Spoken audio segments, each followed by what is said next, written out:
Okay, here we are. Welcome back to Scales of Fate, everybody. Woo! Let's go. We are now in episode 7 of our campaign, and it has been quite an interesting campaign at that. Before we get started, I'll make a brief shout out. Thank you, SL Dooley, for your support.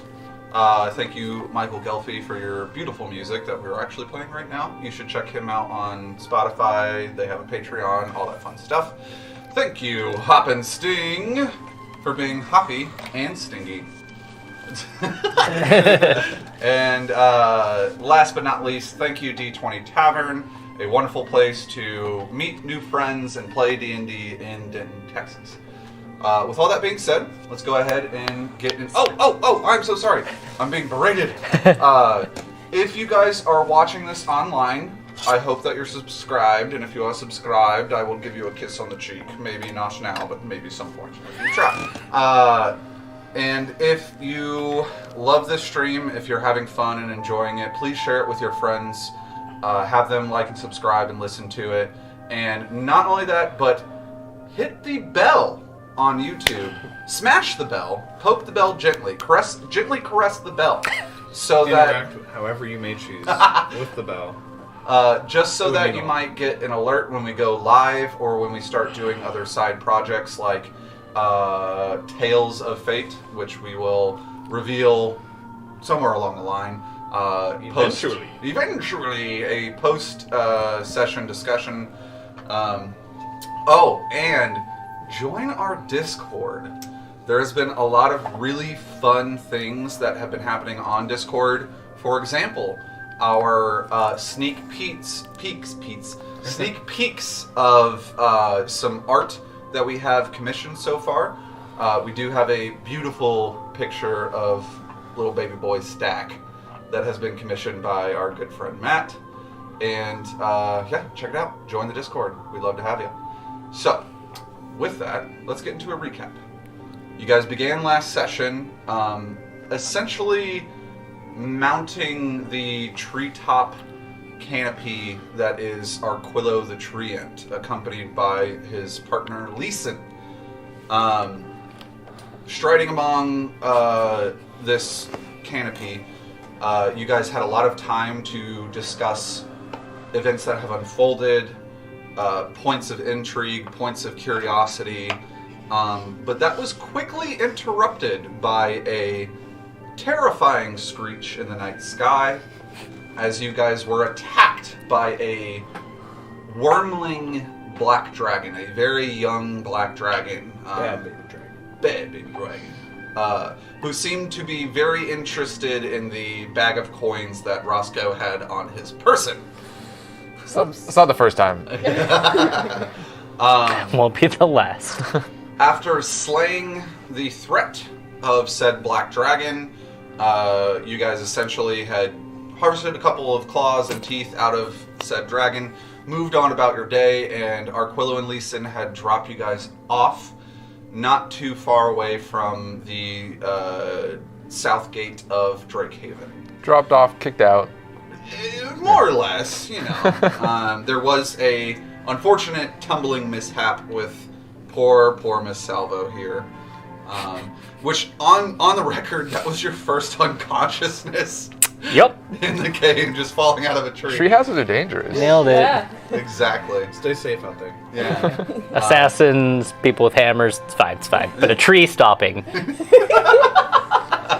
Yeah, the tree wasn't even trying to hurt you, it just stopped. Yep. How dare it? You are wearing heels. That's fair. They're stability heels. Have you ever tried to walk in heels? Yes. I mean... No. Yeah, anyways.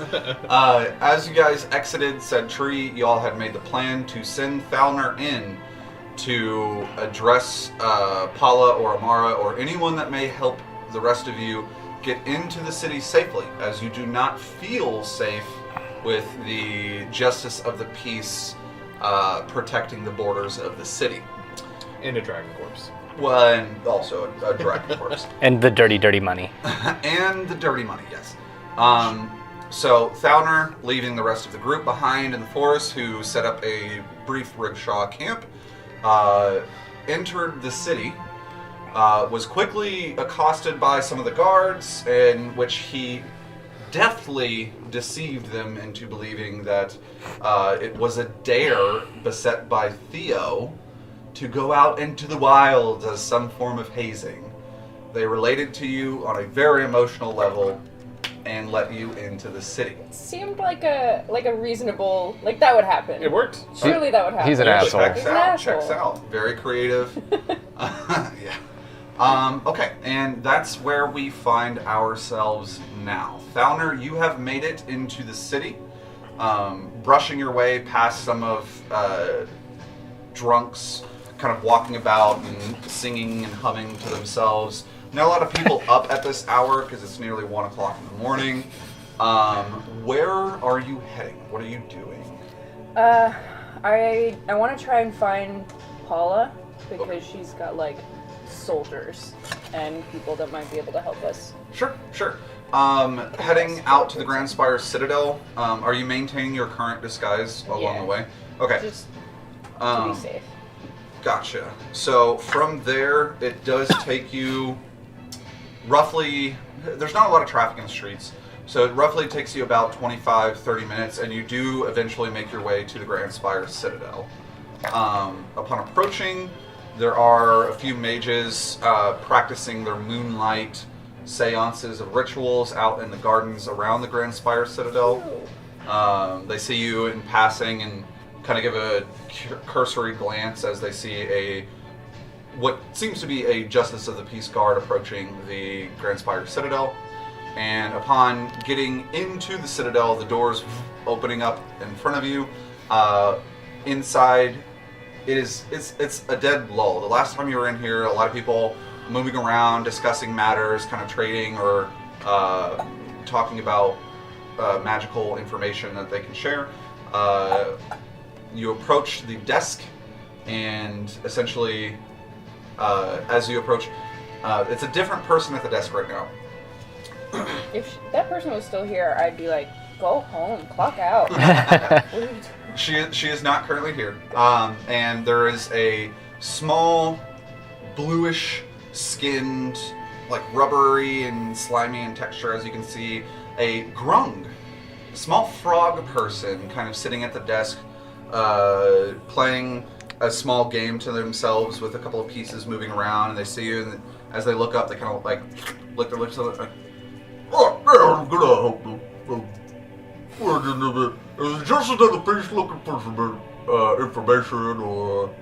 Yeah, I actually need to talk with Paula ASAP. It's an emergency. Where might I find her and speak to her at this hour?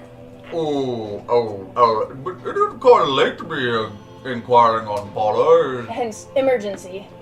Yes. Well, being Justice of the Peace, I'll ask you to remain here. I will give her a prompt message in order to send her your way. Yeah, mention that it's Thalner.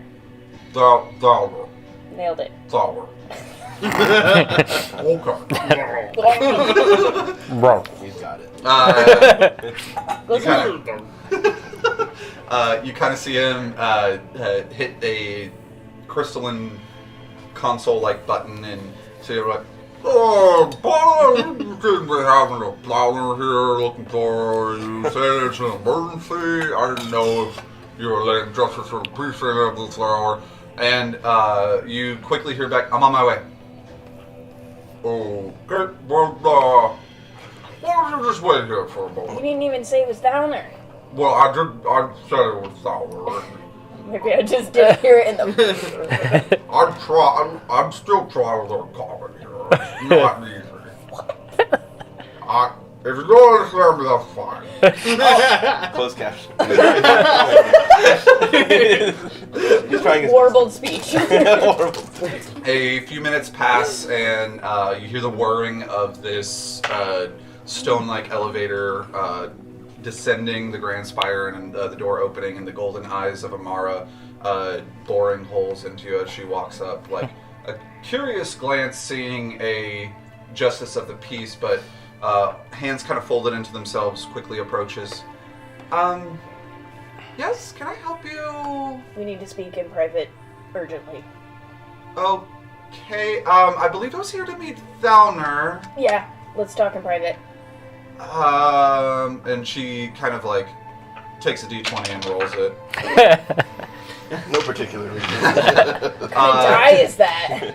Kind of like her eyebrows do a number as she's looking up and down and says, yes, we can speak in privately here. And as she kind of like flicks her wrist in front of her, you see this white cascading bubble kind of envelop the two of you. You now no longer can hear anything around you, not even the little clicking clacking of this grung like moving its little pieces around, eyeing you guys curiously.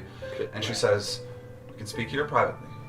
Quick question: is this Amara or Paula? This is Paula. Paula. Okay, said Amara, and I was like, I regularly get those two. okay, mixed up. I know. I noticed. So Me weird. too. Palmara. Palmara. I They're should gonna bet. fuse. I know Oh, we I were wish facing your the right way. cameras were right next to each other. Not what I was thinking. Man. You have to do it in front of me. Wait, I can actually.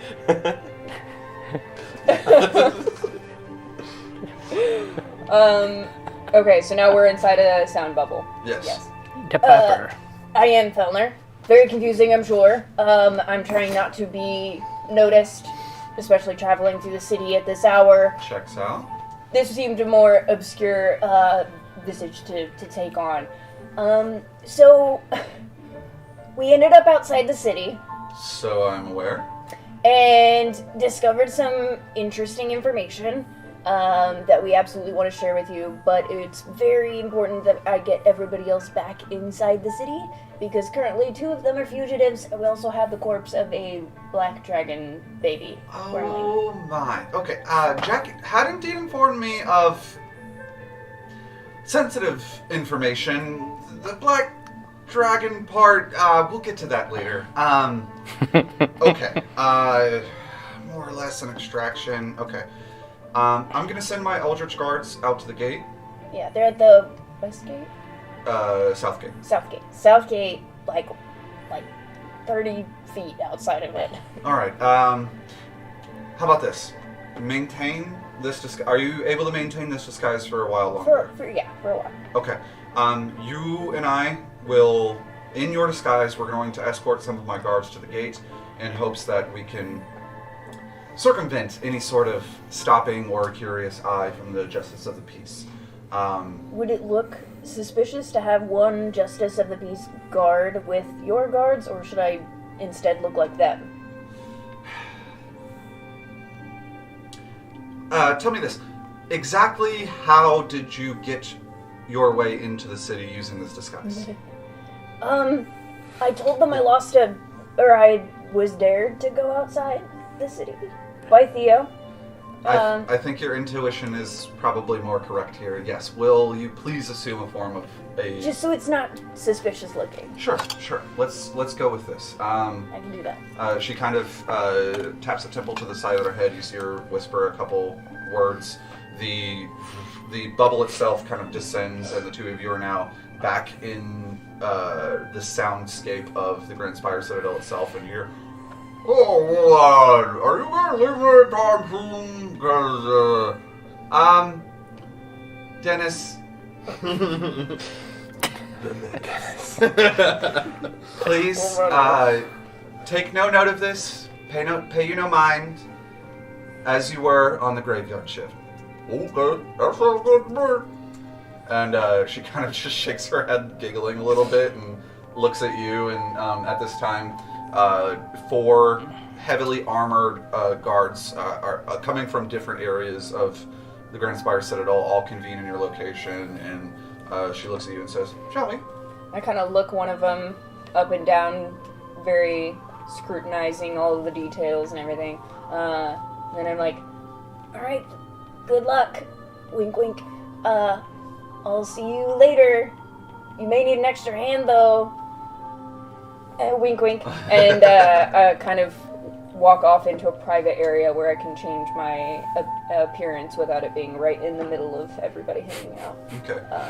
As you walk off, they exit the Grand Spire Citadel. You change and then quickly follow after them. And catching up with them, the 4 Eldritch Knights just kind of look and turn. They're like, who the heck is this guy? And Paula says, need not worry. He's under my jurisdiction.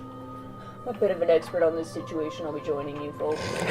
You can see one of them just kind of smacks his teeth a little bit and just keeps walking. It takes you guys about another 30 minutes or so to get back down to the southern gate.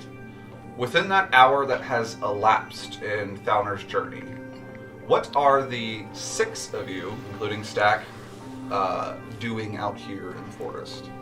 Cooking sausages. Iconic. Okay. Go ahead and give me a survival check for campfire and cooking and all that fun stuff. 7. 7. They're smoked sausages, so we should be fine.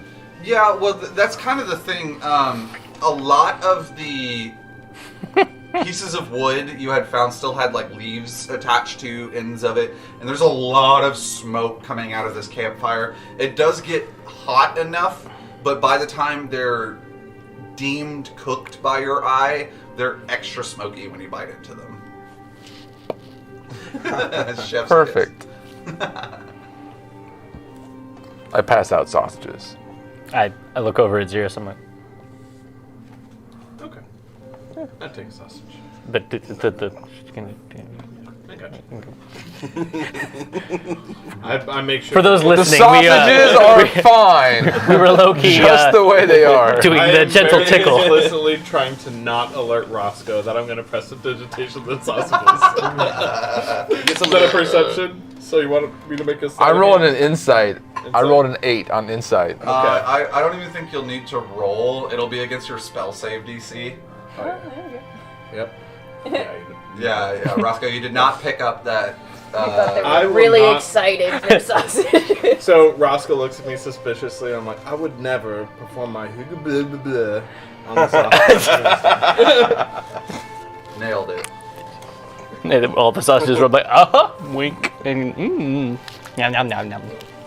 At a game, you didn't even bloody try them. They could have been tasty. You believe? In game, everything makes sense. Yeah, all right. Snap. These Ooh, are good. snappy sausages. They're They're still juicy. You can't change that. were these like dropped on the floor sausages from like way before? Or are these, No, like, no. I well-preserved dropped them in the fire, but that's for char. No, those were smushed floor sausages, and they are no longer I sausage. ate those already. Yeah, I was gonna say. I think, okay.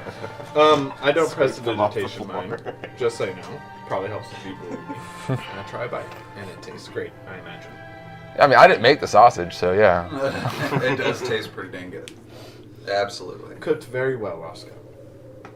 I'm asleep, or I'm trying to sleep, so I'm just laying down, and I either have the dragon carcass underneath my head against a tree, or I'm kind of holding it, leaning against the tree. Like a body pillow. And I would like to imagine that Roscoe came up to me, and I didn't open my eyes, but I opened my mouth, and he inserts the wing. Carefully. Slowly Carefully. No. Choose your words very carefully. and I bite down. On the sausage. Yes. Alright, we navigated through that. Okay, alright. Very well. I begin a ritual cast of my floating disc, so I can hopefully lift the dragon. Okay. I won't lift the dragon. As you, after gathering the materials, kind of sitting in place, Don't need materials. I use my. sure, flavor-wise, you do the thing, and the disc appears underneath the dragon, lifting it off the ground. You, Leon, are kind of like still eyes closed, head resting, and you just feel as this dragon just kind of lifts you slightly up off the ground too, and you're kind of in a sitting position, turning around, and you see this small silvered hovering disc above the ground, now carrying this draconic carcass. I just look at Xeris. I'm like, that's pretty amazing. Yes, I figured you deserve a break. You've worked very hard. Thanks. And I just lean back and close my eyes again. Okay. How long does the spell last? Tensor's floating disc? An hour. An hour? Okay. Gotcha. Alright. It is roughly 30 minutes has elapsed. Is there anything that you guys would like to discuss or convey or do in this time before we jump back to... Hey, so guys, I got this shady idea to fuck over Theo. I'm gonna need some evil coins. Don't you have all the coins? Nah, Thauner's got them, man. Oh. We gave Thauner the coins. Yeah, because we didn't want like no dragons attacking us out here while we were cooking up sausages. But I think I can hustle Theo into like winning a game to me, and he's gonna win some of these coins, but not all of them. And he's gonna come after like, I start drawing up like a fake treasure map, and come outside the walls to dig up the rest of them. Real quick, give me a... Let's say it's a performance check for your map quality. 5? It looks like just a rough map of... It's just like a circle that says bubble. And then there's kind of like some spires coming out of it for the city. And then you have like pointy sticks for the mountainside, and then like the forest itself. And then some dashed lines with a big red X at some point. To be honest, that's perfect, because I haven't actually buried anything, so that makes it ambiguous, and that's gonna work. Yeah, yeah. Somewhere in the woods. Yeah.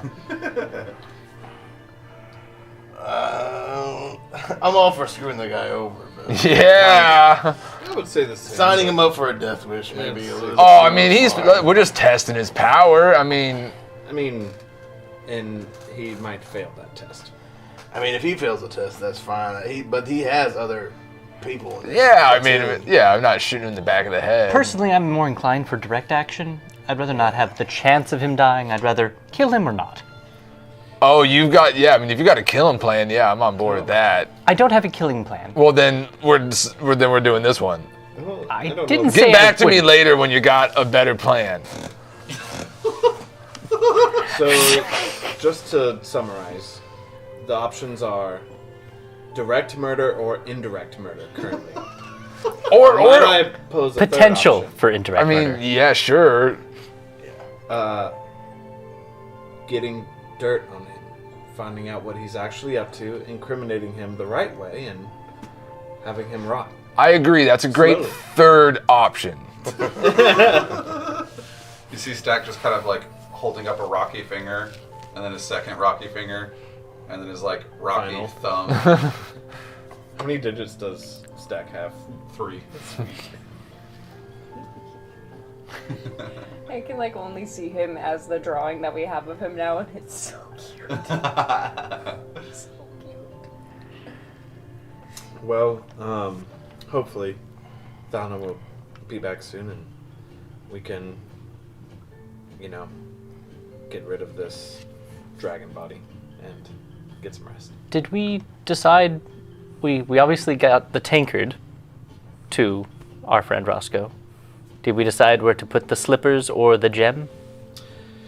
No, we had not yet. Suppose we should wait for Thalna. Yeah, probably best. It would be a group decision. If only there was something we could do while we wait. We can drink. My rock. I hand him. Reaches over, ding, hits it against his like mouth face, like just liquid spilling all down. Very good. Refreshing. Oh no. Okay. Is there anything else that you guys would like to discuss in the meantime? No, probably. I mean, I want to say that, I want to, if my spell is getting near to wearing out, I would want to ritual cast. Okay. you had essentially casted about halfway through this endeavor. There's about 30 minutes left. Not that Xeris would know this, but there's about 30 minutes left on the spell by the time that Thalner and the Eldritch Knights and Paula all approach the south gate. Gotcha. Jack, real quick, can you give me a perception check? Sure.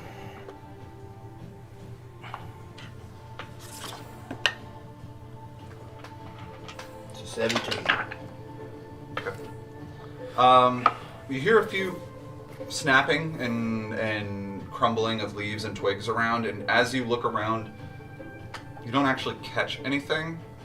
The sound itself seemed heavier than just a regular small critter of the wild. But upon further inspection and kind of, saying, hold on a second, guys, like stand up, kind of do a perimeter check around your small camp, you don't see anything. You're all right there, Jack? Could have swore I heard something over here. I start to open my eyes, and can I do a nature check? Around this? Sure. I mean, I could be tired of just hearing things, but it didn't sound like normal rustling, whatever normal rustling sounds like. Just a 10. That ain't normal wrestling. 10. You were kind of going into an in and out of a meditative trance. By the time you hear Jack kind of saying something and people talking about it, you hadn't actually caught any information prior. So you as well don't see or hear anything. Okay. I trust Jack, so I kind of blow it off. Okay.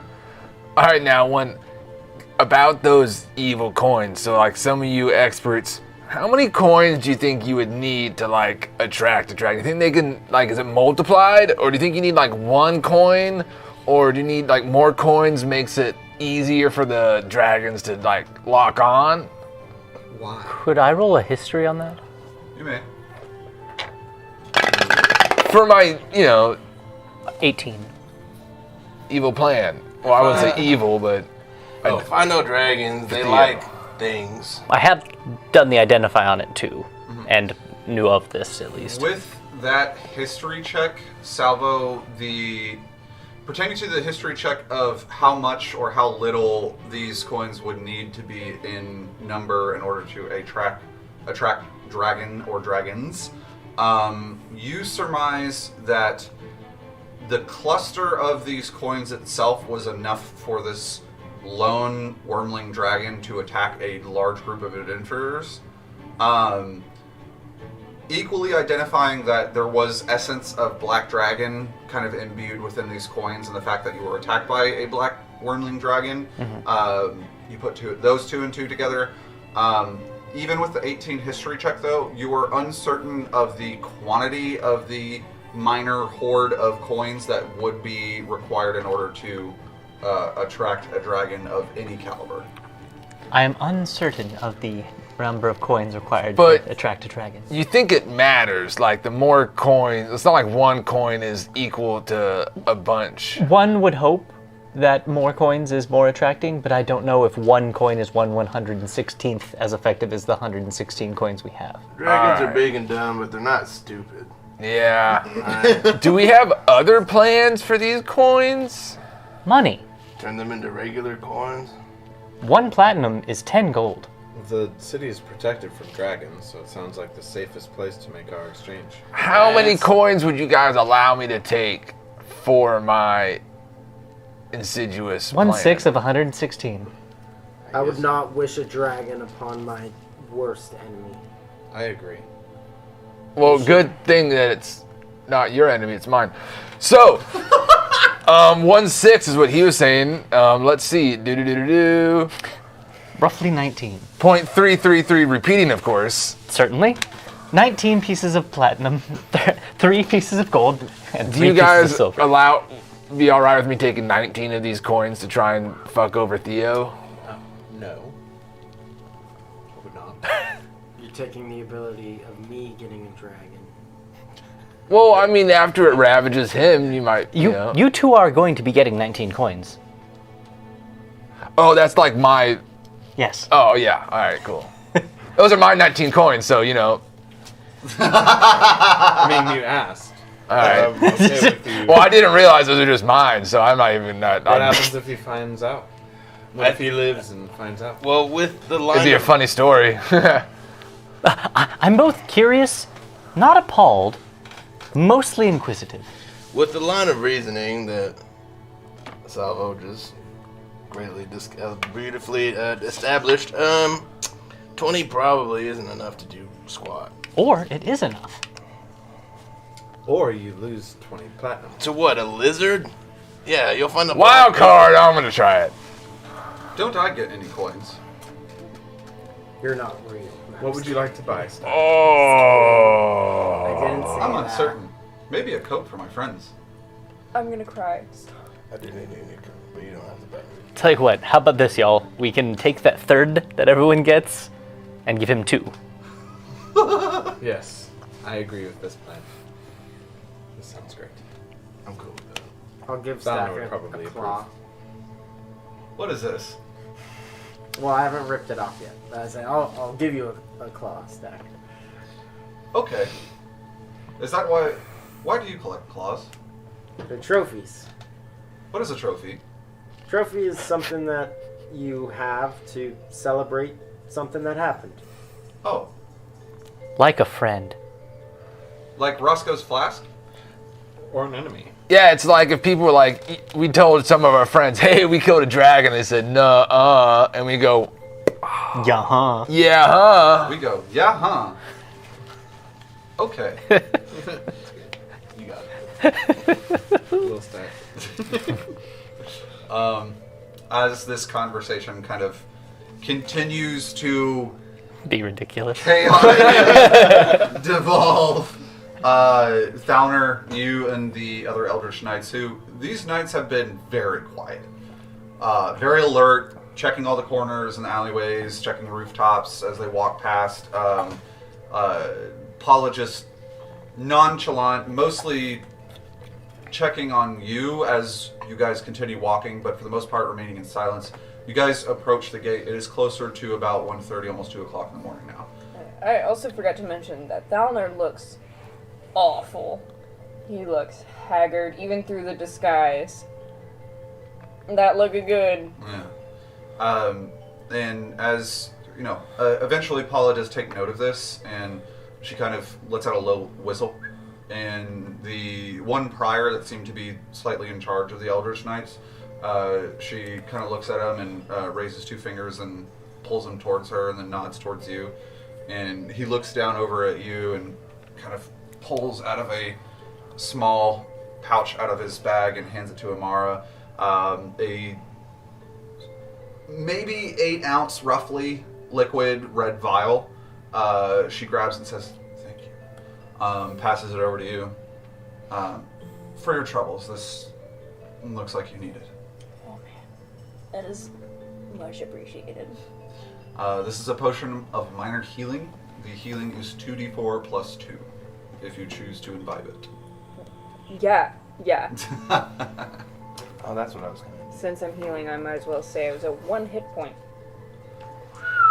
It's almost like falling off a tree would have knocked you out. Yeah. Oh, you're right here. You said plus 2? Yeah. So I got 5 back. 5 hit points. That's Okay. respectable. That's helpful. Yeah.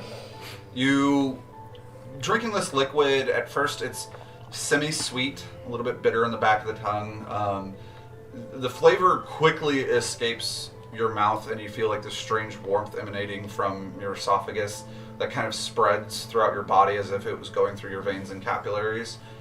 You feel some parts of you that were bleeding kind of sealing up. You feel some parts of you that were bruised kind of alleviating from that throbbing pain, and you do feel marginally better. Whew. That'll get me through the night. Lovely. I'm glad to be of assistance. You've been an incredible help. Just with guiding our chaotic impulses and helping us with the things that we found along our way. You've been an incredible help. She smiles a bit, and you see a slight lament in her eye, kind of blinking as she looks back. The moon now kind of beginning to rest over the edge of the mountain edge, refracting a pinkish light tone to her face, and you guys continue walking in silence. The gate itself is getting closer, and she says, well, hopefully, considering the state that the city is in, Amara was correct to trust her faith into the rest of it. But, of course, anything that you need in the meantime, I will do my best to acquiesce for the rest of it. They're good people. They have good intentions, and from what I can tell, genuinely care about this city. Good to know. Especially since, well, the fate of the city itself seems to be resting in all of your hands. It's, and she kind of gets cut off as one of the justices of the peace as you guys get closer. What? What's a bunch of Eldritch Knights and Paula? What are the five of you doing here? 6 of you? Sorry? I'm kind of short. She calls back, just a routine check. We're checking the outside of the paling to make sure that there aren't any deformations, weakened points, etc., etc. She's gonna do a deception check. Azula. She could be telling the truth. Kind of. Okay, they're gonna do an opposed insight check. Right, not me, not one from, I'm not one to question the Mage's order. Y'all go on then. And you kind of hear the click-clack of a grinding wheel pulling chains. The port cutlass begins to open, and the way outside is now available for you. And as you guys kind of step outside, she says, before she actually, there is a strange shifting motion of this paling that protects the front of this portcullis itself. Arms still kind of folded in together in front of her. She looks at the four of you, Captain of the Guard of the Eldritch Knights, says, I will remain here in case I need to deter anyone from sussing out what it is we're doing here. My captain, you will remain with me. He looks at her and just kind of nods and stands about face nearby to the gates itself. Thauner, I'm going to leave 2 of my guards with you to go collect your friends. Please do hurry back as it is late. Absolutely. I would like to ask you to keep watch over this. And I pull out, I'm assuming the coins are in a pouch of some sort. Yeah, some very rough, heavy leather pouch. Okay. If you could keep an eye on this, I do not trust it outside the paling. I ask that you just hold it. Don't look into it until we have a chance to fully discuss everything that we experienced outside the paling. Surely. Sounds and looks like coin, but, and she looks over to her captain and nods, and he kind of approaches, reaching his hands out. Not taking it from you, but waiting for you to hand it over to him. Kind of, narrow my eyes a little bit, like, You gonna give me an insight check on this guy? absolutely. Okay, go for it.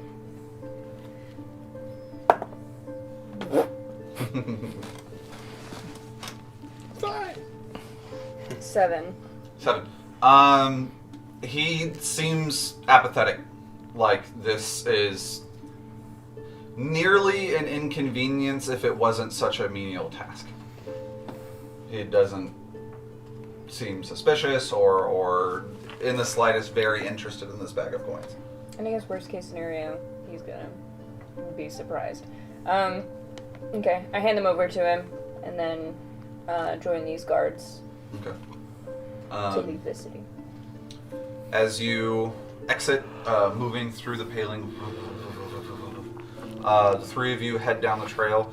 You had essentially talked to your prior party about where they would be. It takes you not about 15 minutes, if that, to now catch up with them. The rest of you, Jack, with your passive perception of 16, you kind of see 3 weaving in between the trees, the shadowy trees themselves, 3 figures walking, slightly clanking with armor. I'd like to try and get a closer look, I guess. To try and discern, what those figures are. Yeah, give me an active perception check.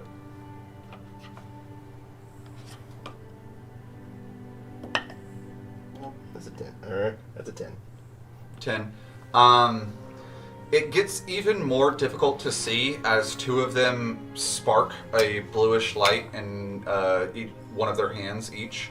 Another figure in the middle not necessarily sparking light. But you definitely still see these creatures approaching. Looks like we got company. I don't know if it's who we planned on, but... Before we go on, a quick question I probably should have asked earlier. Sure. Does our, 2 hours of eating sausage and hanging on the campfire count as a short rest? Yeah, Can we use that to heal some? sure. If you would like, go for it. If you have any dice left. So how much do you heal? So, how a short rest works is that it is based on your class. You as a barbarian, your hit dice is a d12. You've used one, It's so the you have one largest more. of any class. So You 1 day would plus 3. roll, and you have hit dice equal to your class level, so you have 2 total right now. You roll your d12, you add your constitution modifier to that Yeah, I'm not going to number rolled, and you heal that much. Holy crap. Yeah. To go further, you can only use that during a short rest. Once you use all of your hit dice, you cannot use them again until you take a long rest. However, when you take a long rest, you only regain half of your total hit dice. Okay, so If you used both right now, you'd have 1 tomorrow, for example. If you used 1 right now, you'd have 2 tomorrow. okay. Mm-hmm. Constitution modifier. Until a long rest happens, are you saying when a long rest happens and I heal from a long rest? Correct. A long rest will heal you up to full when you take it. The important factor here is, let's say that you had a string of short rests throughout your day. And So you the second time, if I use 2 hit die, I would only have 1. You'd have 0 if you took 2 short rests in 1 day. Half rounded up, so short rests do not replenish your hit dice. Got it. Long rests do, and they only replenish half of your total. Got it. Mm-hmm. Okay. So then I'm not going to use. I'm going to risk it. I'm going to just carry it out like I am. Sure. I will heal with 1. Okay, go for it. Yeah, I've already used 1. In your fancy volcano. you have a D12 hit die. Yeah. Yeah, barbarians, man. And I healed 16 points of health. Oh my I god! got an 11 plus 5. Well, I was gonna ask how everyone's looking, but I guess you're fine now. I Suddenly, feel like mine's a D2. I'm at 32. Nice. Yeah. So much health. So, just to give you an example as to why everyone on the table is kind of freaking out, Xerxes' hit die is a d6. No. Roscoe's is a d8. I believe yours 8. is a d8. And then yours would be a d10? Or a d8 because... d8, okay. So yeah, like you have a very high potential of healing. And Also, that 5 con adds to the hit 5 die. con's huge. How much life do you get per level? Like 13? 12? Considering that we're doing the D&D Beyond Yeah. averaging, Yeah. I think it's 8. And then Plus 5? plus the con. So 13? Yeah. He gets 13. I could be plus or minus wrong. I mean, that but- sounds right. Yeah. Ish. More than my. I'm going to ride him into battle for sure. It might be 7, but still bonkers. Yeah. how's everyone else looking? I'm like about half-ish, if you had to look at me. I Don't look at technically, this is metagaming. I couldn't heal you again unless you rested once already, and then I could heal you again all of a sudden. Because he did heal You'd you have earlier. you'd have to take a nap and then let your wounds heal. And then I could look at your Essentially, wounds like again. redressing a Yeah. wound. You'll get addicted. In character, I probably would be not super on board with sleeping again until I'm not outside. Well, short rest doesn't have to be a nap. Fine. I'm just saying a nap as a medical professional. I doctor actively, recommended. I choose to not nap. Okay, but do you short rest? I don't short rest. You do not short rest. Well, you can short rest without using hit die. You can. Oh, but then I short rest without using hit die, but I don't sleep? Yeah, and then I'm Yes. going to use my thing that I can now use on you again. Oh! I get it now. Yeah, I can look at your wounds and your dressing. Hey, Jack. I think I might be kind of bleeding inside myself. Oh, okay. You sit tight. Oh, you can only pick one person? I can only, I mean, at a time. Like, you are obviously bleeding inside. She seems fine. Just a little boo-boos. Is that a medical term? Yeah, boo-boos. I don't know if I'd classify these acid burns and tree injuries. I got him too, okay? Let's get in line. The dirt and sticks that's embedded in my face that put me unconscious. Alright, come on. And then give him a once-over and... Oh yeah, you are messed up. Dude. You're missed. Did you take acid damage at all? I did not.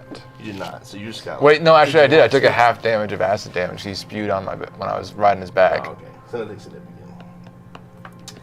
Yeah, I'll do what I can, but I'm really gonna have to take a look at you back at the... Okay, All right, man. Yeah, you just don't move that part right there.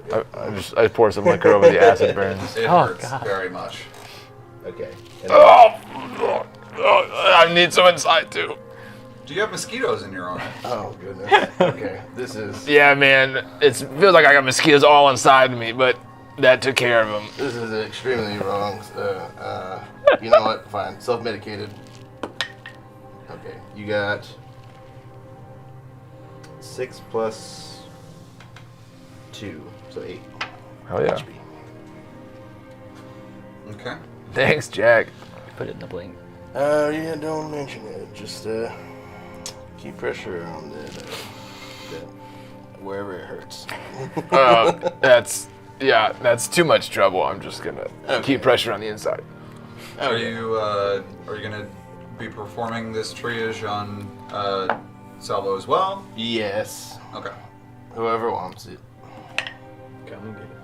That's a 10 for you. Pretty nice. I feel 100%. Yeah. Yep. Flush out your wounds and rechange your bandages. Put a splint on your... Thank you. Yeah. For the sake of expediency, we'll say that all of this was occurring in the time that Thalner and the other two Eldritch Knights were approaching you guys. Sure. Now at this rate, through the confusion of y'all kind of trying to figure out what to do, Thalner, you kind of hear all your buddies arguing. I'm gonna shout out to them. Alright, you guys, it's time to be quiet and drink. Oh said shit, man! It's the guards. How do they And know I go run and I hide behind a tree. That person knows what friends do. Be quiet and drink. I think they're... Guards like to. These are the good guards. Kind of breaking through some foliage and entering into y'all's rickshaw camp. You guys y'all see 3 Eldritch Knights, one significantly shorter than the other 2. Did Do you have I- to say significantly? One slightly shorter than the other 2. A whole size. Noticeably shorter. Significantly. Do I recognize that this is them? Or understand? Your passive investigation is pretty high, and especially considering the last conversation you had with Thalner, I'm gonna be quiet and drink. the I also was trying to make it clear by saying, be quiet and drink. exactly I am friend. I like speak friend. you get You may enter. you and Salvo with your passive investigations of 17 quickly understand that this is Thalner, just in disguise. It's down to Roscoe. Oh yeah, the guards just freak me out no matter what. So I get like a disadvantage on trying to figure that out. But I believe you. I believe you. What the fuck is that? It's a I'm dragon. called a halfling, you fucking asshole. No, God. not you, man. It's a carcass on that floating disc. Oh, that's a floating disc. That's what we're here to retrieve, and that's that. We killed No a dragon. Also noted. Dinner. No. We're obviously more badass than this Leon, guy. we don't eat the dragon. This guy's never killed a dragon before. Which guy's never killed a dragon? I don't know that dude. That Oh, guard. the guard. Absolutely not. I haven't. I mostly just protect the mages within the Grand Spire. Your friend here Cool. says that we need to get you guys back inside. Is that not correct? Yes. Yeah, sooner than later would be preferred. That's not like The other one sketchy. kind of pipes up. Completely agree. Let us be on our way. We don't want you to tally out here. Do we have a plan for the dragon? I'm gonna make sure of that. I believe so, but I'll go on ahead to speak with Paula. I almost said Amara. Paula, and make sure that we have a plan. Sweet. We'll take it straight to the sausage guy. Where do we take it in the meantime, though? We could head towards the gate. I don't know the distance from us to the Will gate. they let us just bring a dragon to the Grand Spire? It's real dead, We'll let right? the professionals who. Yeah, that's what I was saying. I'm gonna go in ahead of you guys and ensure that we have a plan. Okay. Dragon That's- sausage. We will walk. Tastes slowly. like acid. Do I still feel like we're being Spicy. like I'm being watched or something? Give me another perception check.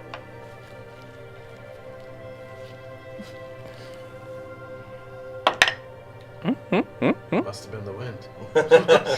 19? Ooh. Uh-oh. That's a cack dice there. Yeah, I've seen you before. Oh my god.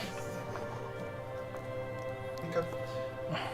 Off to the southwest, hiding behind a very large fungal mushroom, you see the visage of a roughly 4.5, 5 foot tall humanoid looking creature. The glaring of its eyes kind of observing you as it reflects the light that the two Eldritch Knights have. Its eyes sweep over, notice you looking at it, and it dashes off into the woods.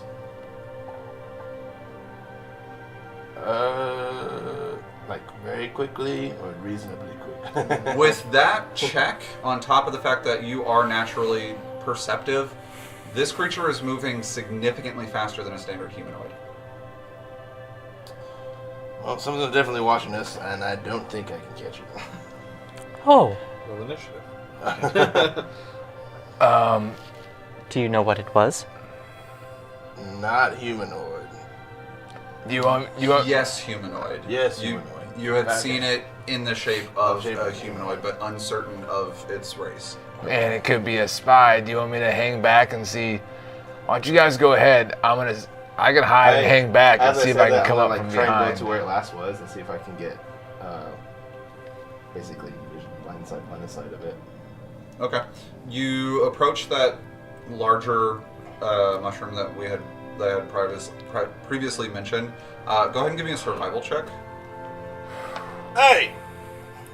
You call out, there's no response. It's in that 20. Not 20.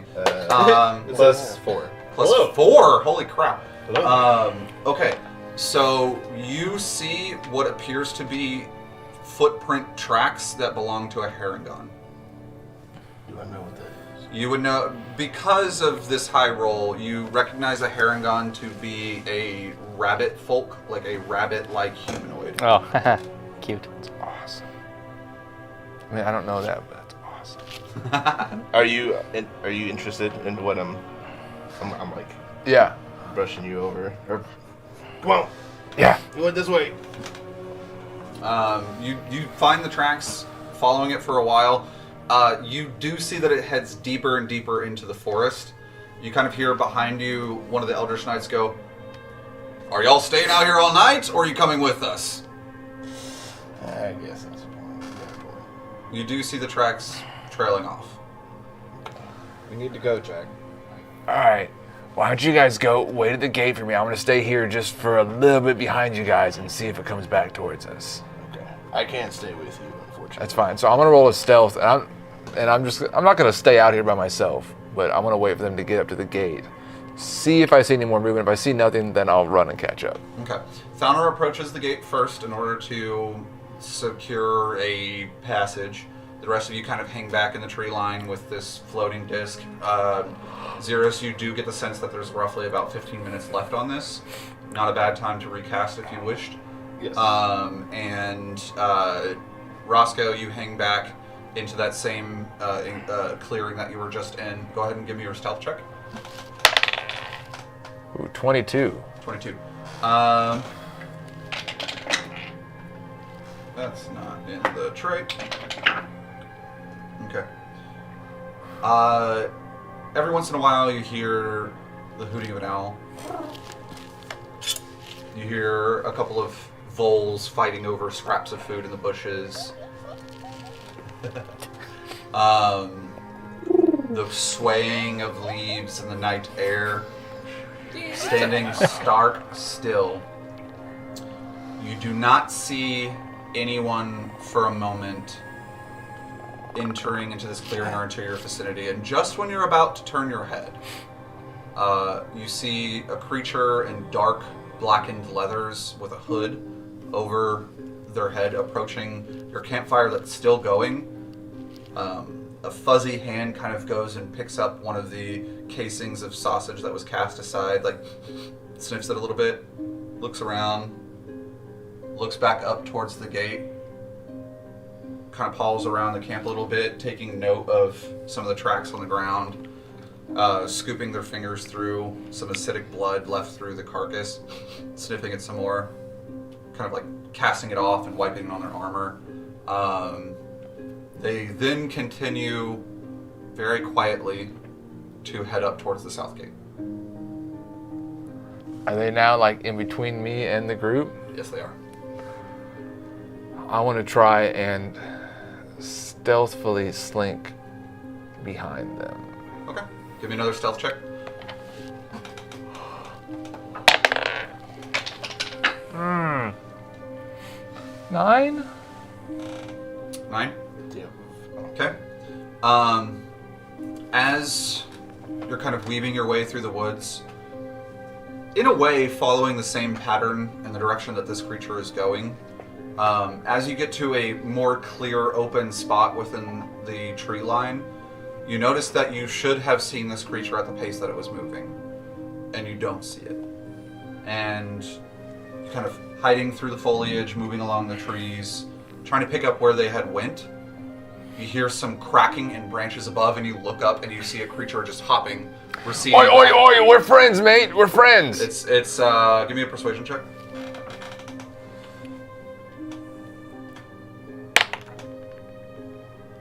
14. 14. It was hopping to a couple trees over. You see, like, kind of cast with the moon behind it through some tree branches. It stops. Just the rounded hood pointed in your direction. I offer sausage and drink. One in each hand. It disappears. Continuing to move through the forest. I catch back up with... You have to drop on it. Yeah. I catch back up with the group. Okay. As you're catching back up to the group, Thalner, by this time, you would have approached the gate and had your current interaction. You see Amara and the captain just kind of... Dang it, I keep doing that. You see Paula and the I'm going to keep... For next session, I'm just going to keep 2 little notes and draw little cartoon pictures. Just change their names, man. No, you see Paula. Yeah. You see Paula and the captain just kind of still standing, slightly guarded and protected, inside of the gate-esque area. And as you walk through the paling, Paula kind of looks up, and the captain looks over back over you, and she goes, your friends? They're on their way up, of course, with our item that I had mentioned previously. It's not very easy to hide. Wanted to make sure that nothing was happening on this side of the gate before they got here. Ah, yes. It might be a trite circumstance to attempt to mask this carriage, if you will. Grant, why don't you go ahead and talk to the Justice of the Peace Guards above the gate for me, would you? Sure, I don't mind. Thank you. In that moment, he kind of looks back over to you, Thalner, handing you that bag.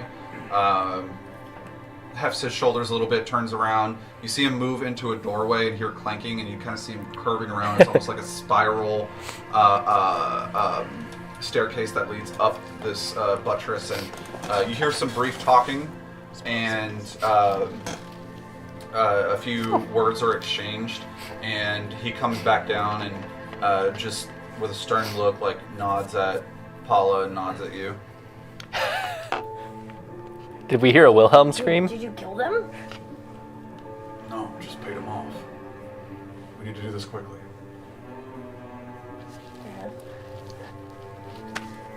Shortest way to a justice of the peace's heart is through their wallet? Yeah, that checks out. They're simple minded. You don't get paid enough for this shit. In the meantime, Don't Thalner's ask gonna it. start kind of shrugging off his trench coat. Okay. You guys kind of see Thalner through the edge of the paling, just waving you guys over.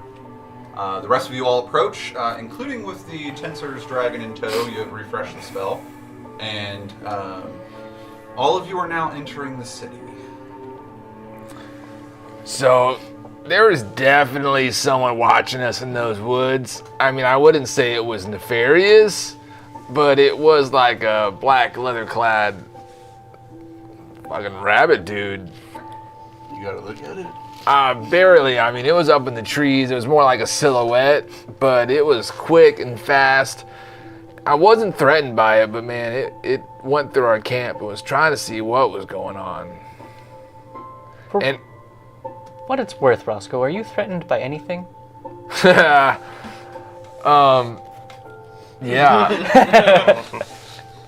Got a little deep there. Yeah. Commitment, relationships. There's a few drinking, things. There's a few surviving. things that scare the shit out of me, but something that climbing through the trees is not one of them. Okay, just checking. Am I familiar with rabbit folk at all? Do I know anything about them? Give me a history check. You might have seen one within the city. And to be fair, you did tell him it was a rabbit person. I guess you didn't technically tell me it was a rabbit. But you person. saw it. You saw it. Roscoe, you may give me a history check as well.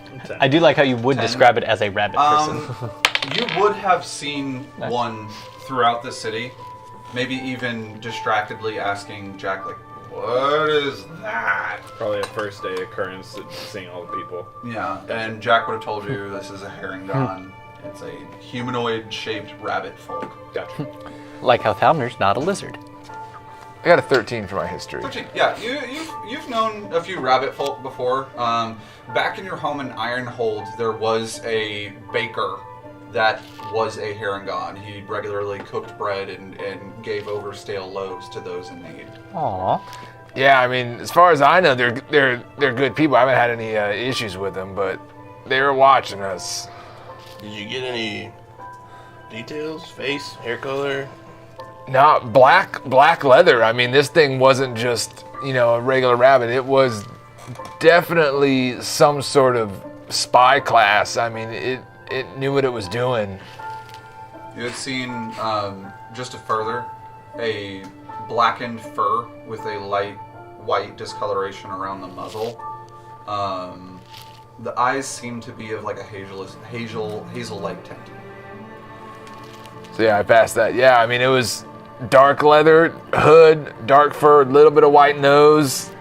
I almost stopped it. I mean, it stopped for a second when I called out to it after it caught me, but I wasn't good enough. It still ran off.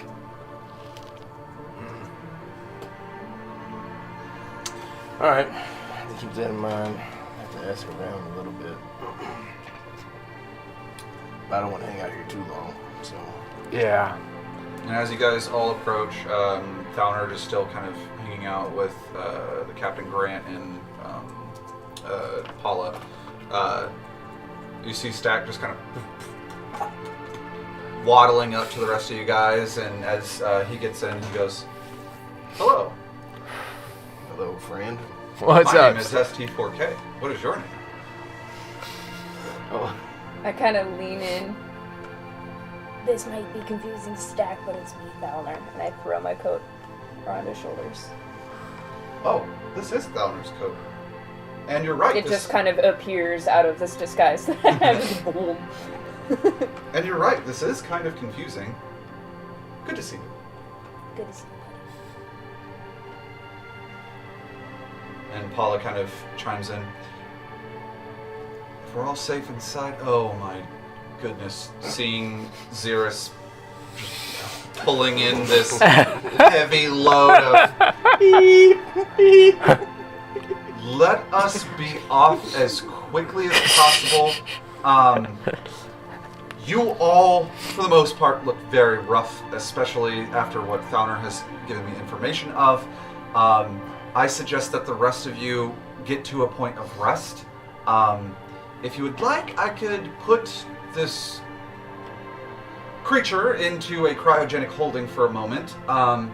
If not other than to stop its decomposition, which I believe is already underway. You guys do now smell a very pungent stink, and there seems to be more and more acidic liquid bleeding through its scales.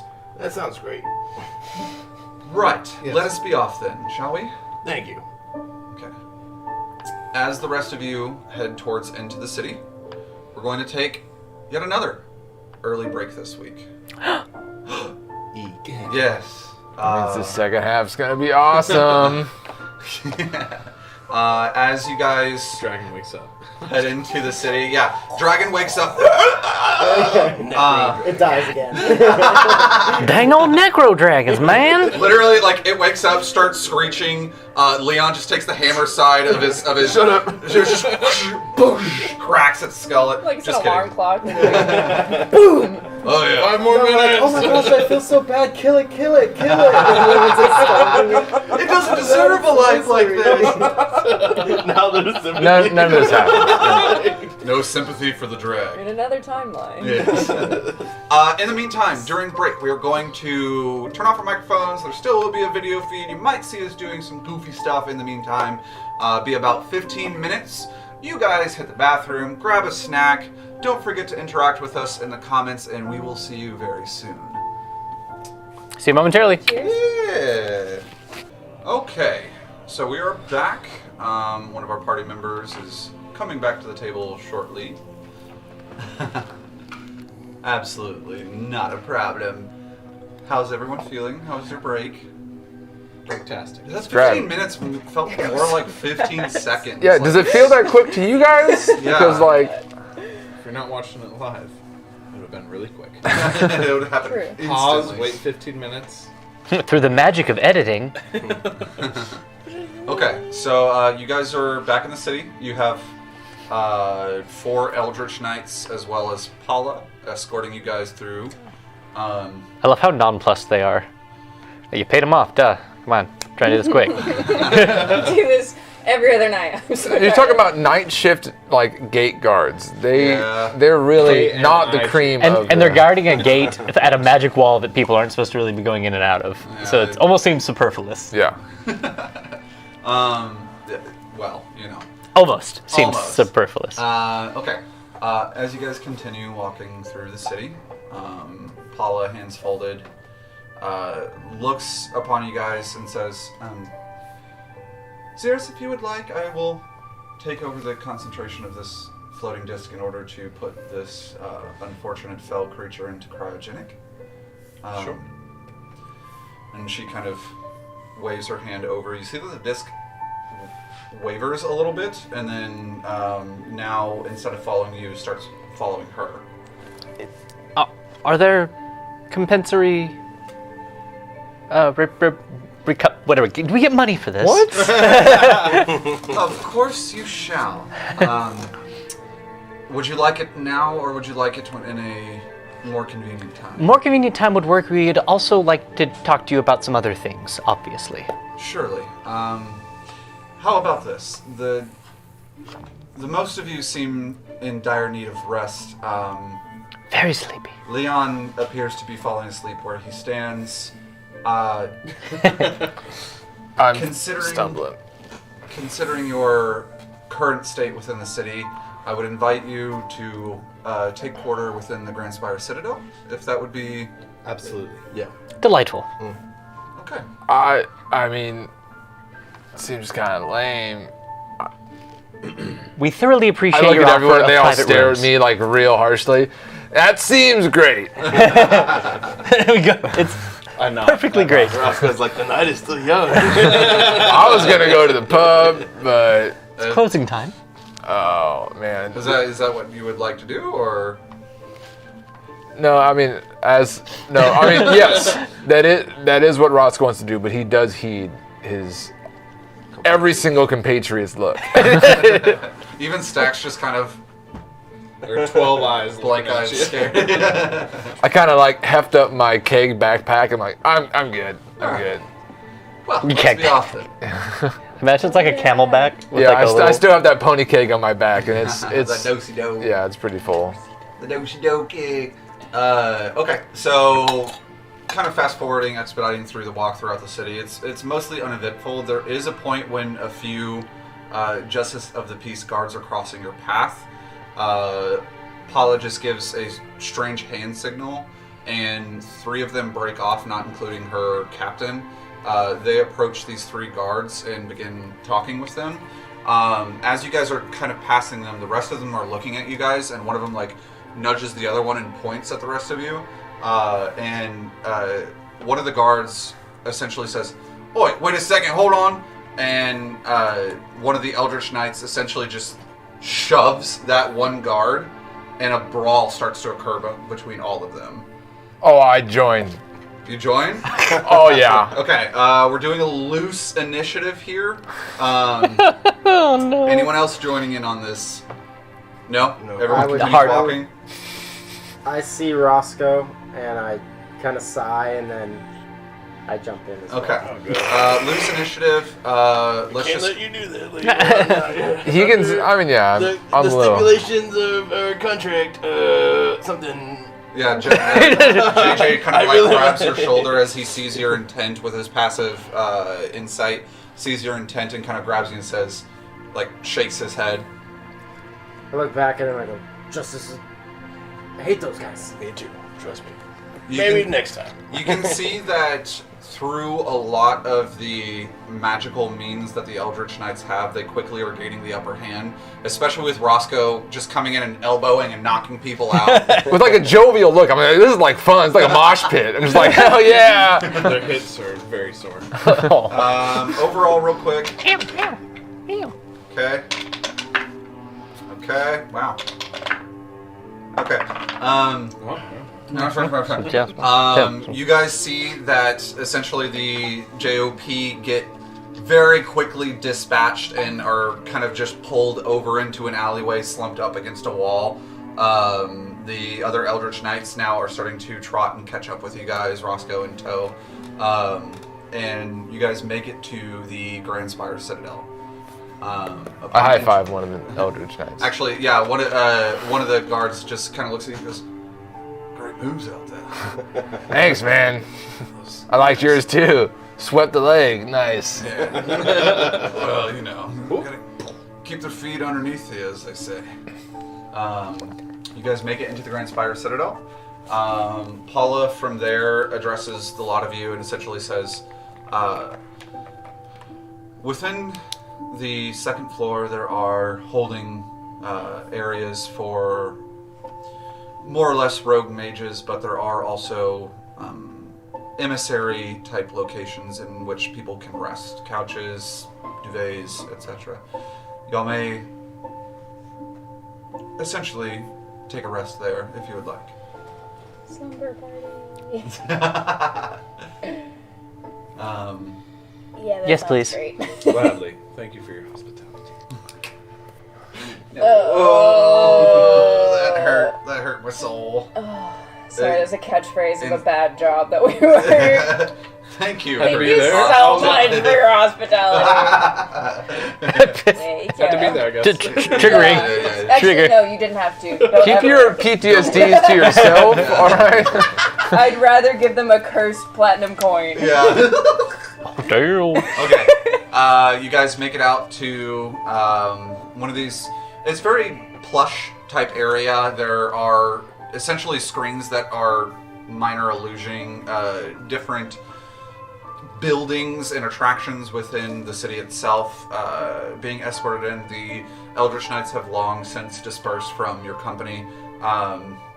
Paula herself had guided you towards the door and had taken the carcass of said dragon along the way and said, it will be in cryogenics whenever you're ready to retrieve it.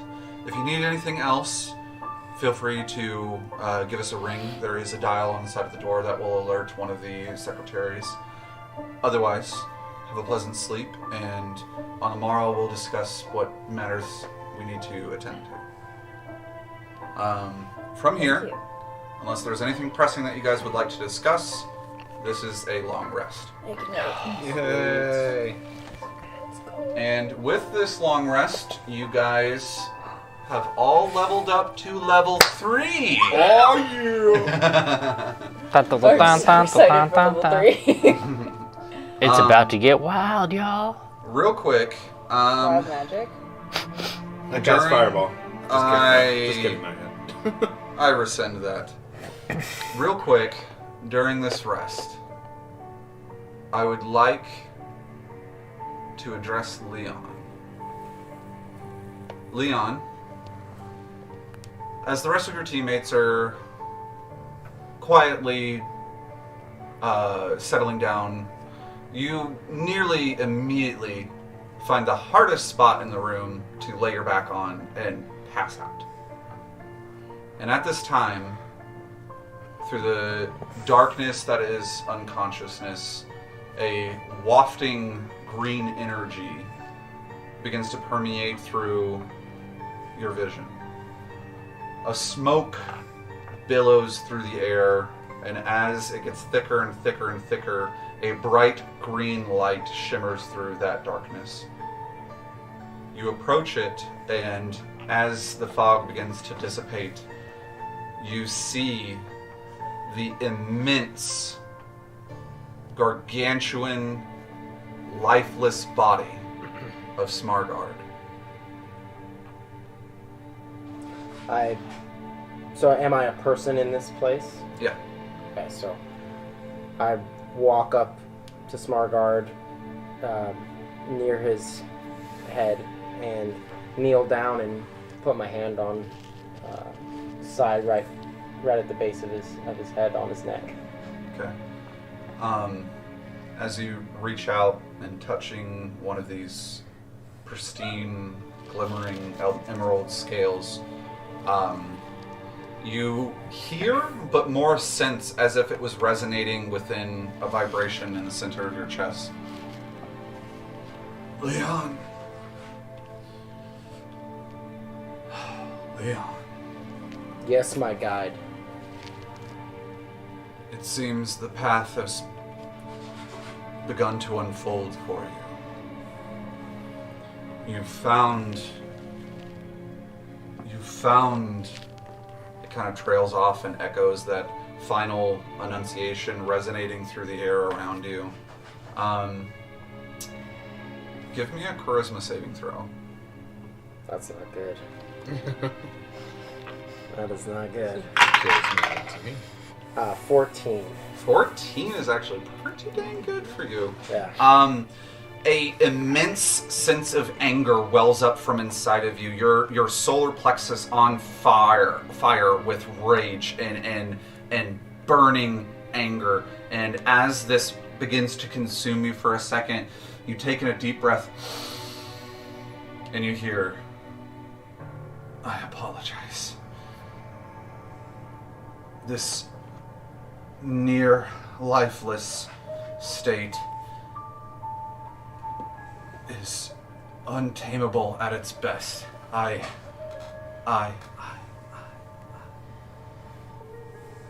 Tell me. Get it out. Leon, I know now that you indeed were fated to harbor my shard, to exact my will and my revenge. However, you are not yet strong enough. You need more. How do I get strong enough? Is this the team you are showing me in my dreams? You kind of get lost in a haze in your mind.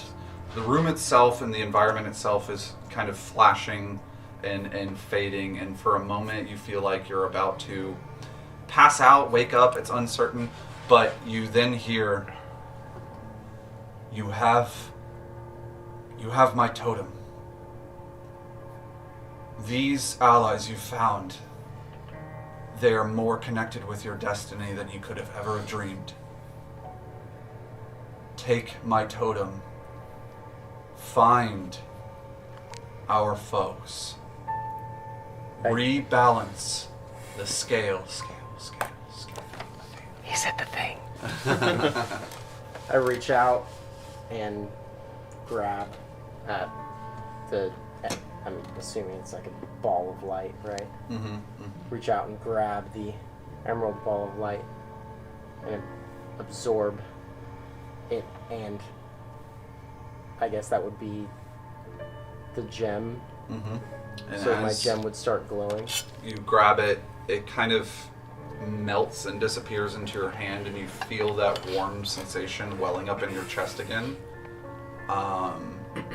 And the rest of this dream fades to black. Roscoe. My apologies. Roscoe.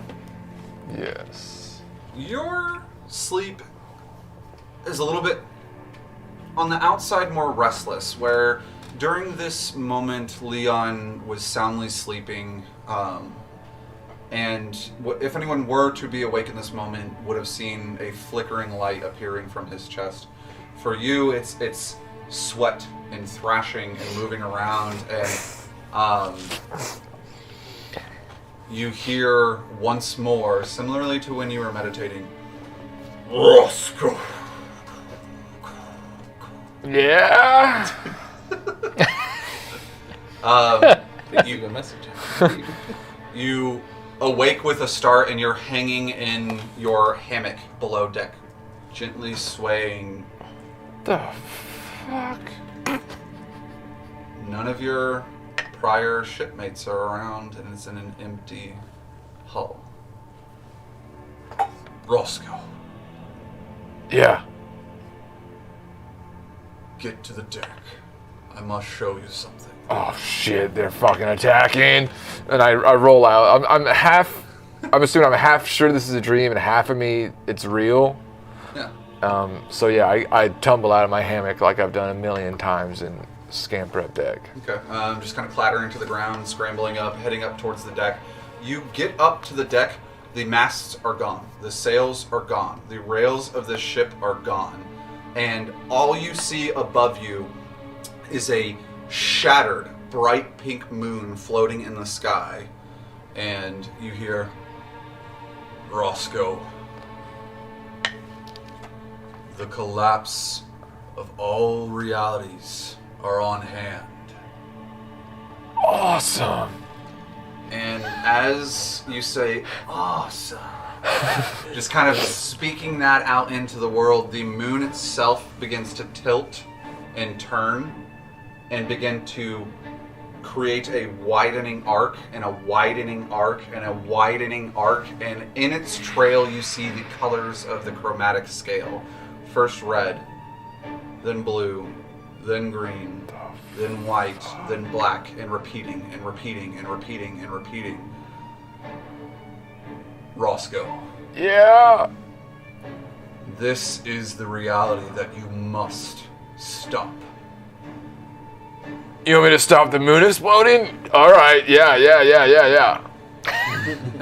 Just kind of nervous, not really knowing what to do. You feel a crackling sound as part of the wood of the side of the ship splinters, and you feel it sinking. Wisps of water escaping through parts of the hull, and you see it sinking again. No. Continuing spiral of colors begins to envelop the entire sky, and just for a second, you feel like it's happening again. Fuck. But then you hear, Roscoe, Yeah. I give you my balance. And a shock of almost as if something large was bludgeoning you straight into the chest, crushing your rib cage, awakes you with a start in real life. You see all of your friends sleeping soundly around you. And as you panic looking around, you notice a strange warmth coming from your hand, and you look down and there's fire coming out of your fist. You squeeze your hand and arcing electricity now takes over that fire. You release your hand and now bouts of acid are falling off of your hand, which then begin to freeze. That's fucking awesome. That's so cool. Are we all asleep? Not on the couch. So for sleepy people, typically it's passive perception to understand what's going on. Jack, you do hear some strange elemental energy whirring through the air, and as you look over, Roscoe's kind of sitting up with frigid ice kind of falling from his hand that then turns into smoky green light clouds, and he squeezes his hand once more and they all dissipate, and you two lock eyes. I like when I open, I'm like watching it, and then I'm just like Oh, did you fucking see that too, mate? yeah. Oh, I thought I drank through the wrong bottle. That's pretty neat trick you got there. Yeah. Do I feel, talking about balance, do I feel more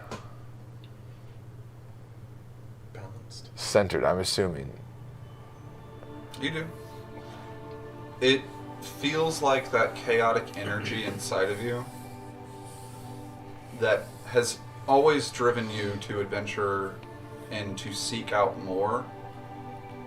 That core personality is still there. It, on top of that, feels like in the back of your mind there is something that is weighing you down, that is holding you to the terra firma.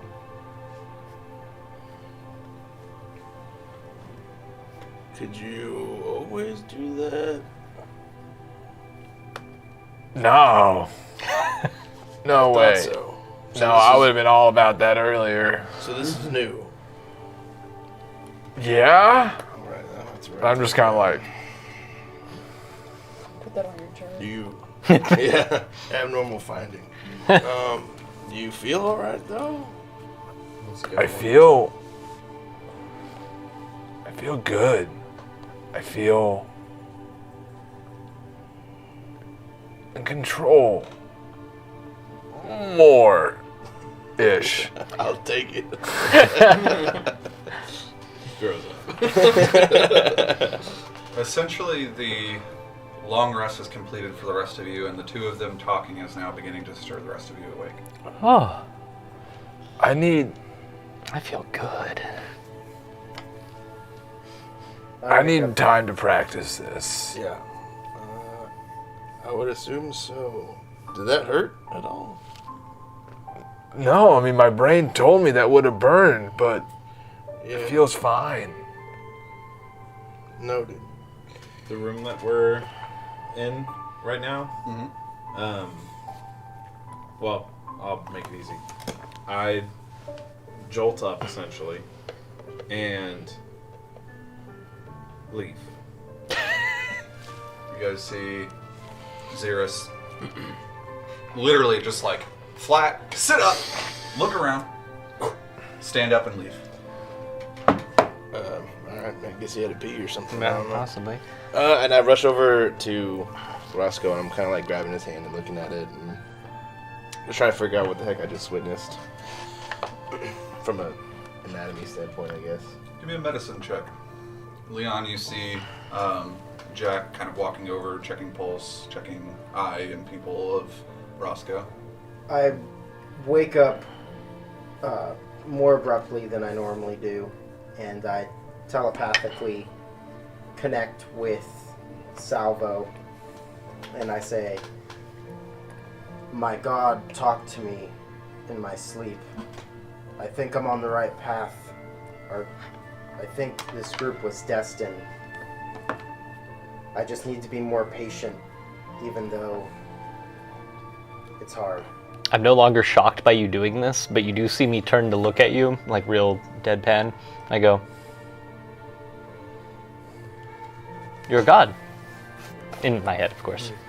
I take my cigar out of my mouth and look at it. I kind of throw it away. Smoking in his sleep. I'm like, what the hell am I smoking? I don't know what the hell's going on anymore. What'd you get on your medicine check? Nat 20 for Jeez. 26. That's Ca- cool this episode. Casual nat 20s. Nat 20 medicine check for a total of 26. Roscoe, when you had cursory glanced over the health of this individual, there was like a little bit of reddening in his nose and a little bit of yellow tinting in his cornea from the effects of alcoholism. Those seem absolved. He seems healthier. His skin is less sallow, tighter, crisper. Eyes are just brilliantly white, and seems almost as if something had cleansed him of that. You are basically a brand new man as far anatomically. Man, I feel different. Your liver was basically failing when I first met you. And you are no longer a jaundiced. I feel fucking good. I do a backflip. Yeah, it's easy. I'm not even gonna make you roll for that one. It's just whoop. I say out loud, "You know what, guys? This is the calmest I've felt as long as I can remember."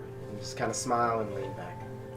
Real quick, I want to say I did this when we were all going to sleep. Roscoe went to sleep before me to some degree, and I slipped on some slippers on your feet, and so that backflip was super extra easy.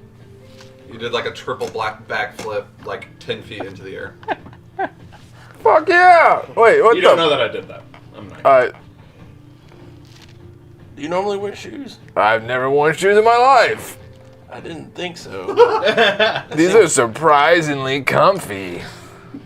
Are they the doll slippers? They are. Gotcha. You kind of see Stack was sitting over in a corner, like literally sitting, and eyes were blackened out, and they. Hello. Good morning. Good morning. Are you feeling all right? I feel great. Good. How are you feeling? Good. Surprise. Yeah. Mm-hmm. How are you all feeling? Phenomenal. Oh, Thalner, here's your coat back. Downer waking up now. You see kind of just like a mass of blankets rustle and stir. Then hear a small, faint click, and Downer tosses off that blanket. Stretches, blinks several times. I think that was the hardest I've slept my entire life. That was the hardest I've been inactive my entire life. This is a really comfy room. I like This is- this. More fancy than I think anything I've ever slept on. And apparently it makes a difference. It does sure as hell beat the hell out of the clinic. I can't talk right now. Here's your coat back, Yes. Thalner. I bet they serve a great breakfast here. The continental breakfast. The Grand Spire continental breakfast. Based on our treatment in any other aspect of this adventure, yeah, we might get an amazing breakfast. No prestidigitation required. Is it sausages and alcohol? Ooh, I hope not. Oh. I say, Wait, what do you mean? Roscoe immediately offended. I've actually, I've been relatively quiet, but I say, JJ, Yeah. do you have a preferred firearm on you? Define preferred. A old trusty. Salvo trying to speak JJ's language. He looks at his gun and it says Old Trusty. It says Old Trusty 2. Old Trusty one 1 was trusty. not that The first T is a little rubbed off, so it's just old rusty. That's inspiration word. I think you guys all have inspiration right now. I do not. I do not. I don't. We Alright. use it a lot too. Salvo, you may have inspiration. Perfect. Old Rusty. Do you happen to have one? I did hear you complain about your lack of bullet issue, and I may have a solution.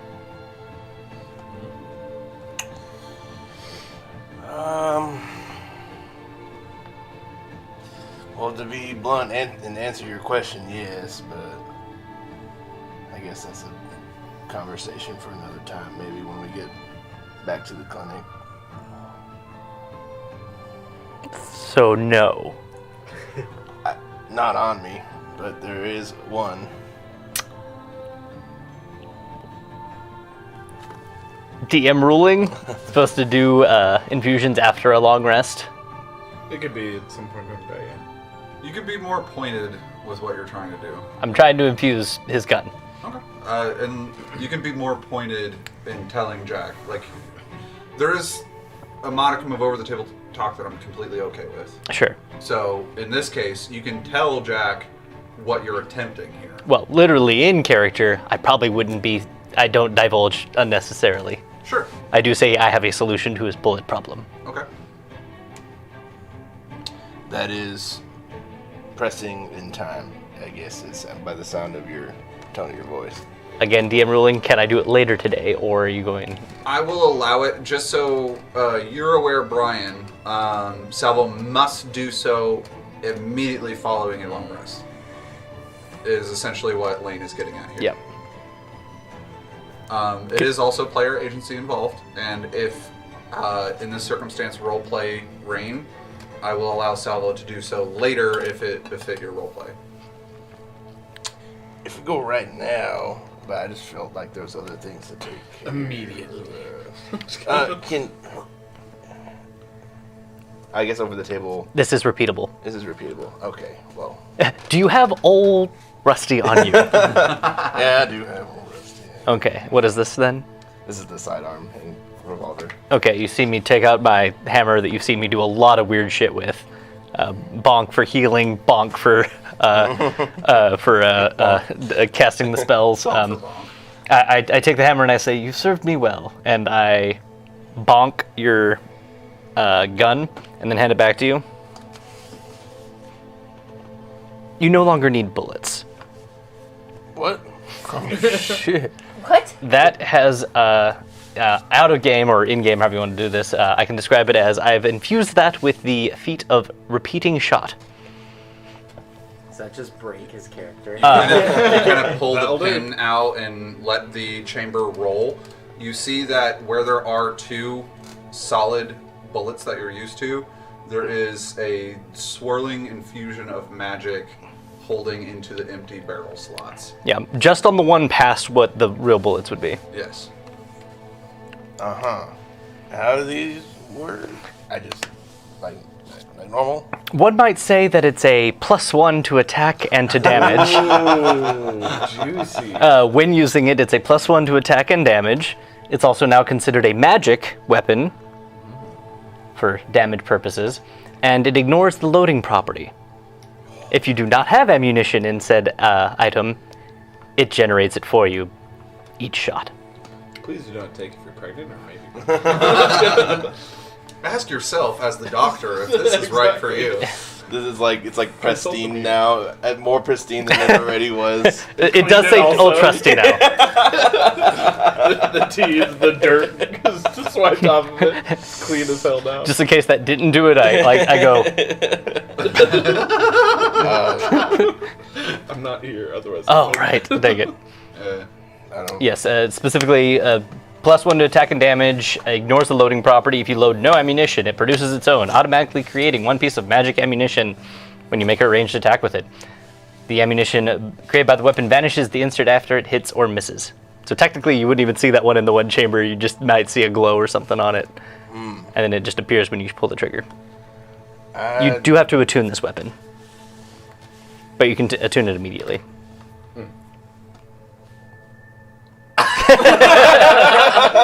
Kisses the barrel of his gun. I don't know what that means. So mechanically, you'll go in and modify your gun to be a +1 on all that stuff, and then you no longer know. Yes, you kiss it, and I'm like, nailed it. That's it. You're attuned. Just make sure that you add that to your attunement slots, depending on how much you have stuff attuned. It's like feels lighter and doing all this cool. Yeah. Ocelot stuff going on. I don't know what to say. This decision was reached based off of tactical plans.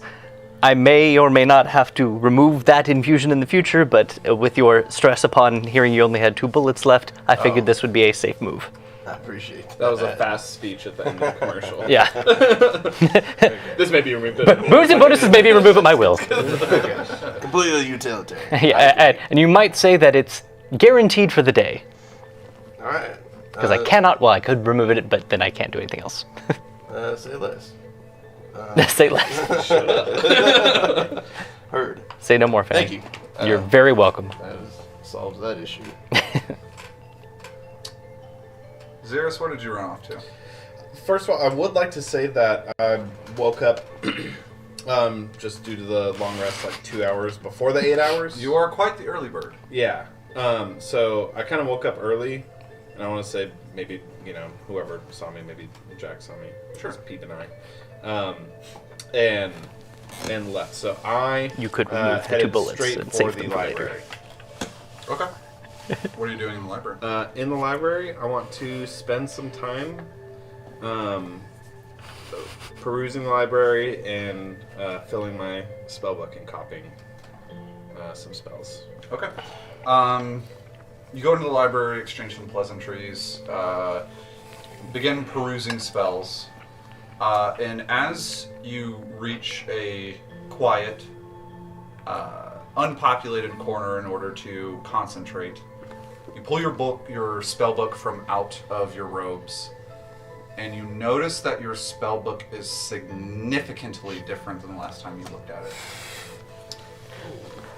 Prior, this was a not leather bound, like a leather faced and backed, simple leather book with some metal ringlets in it.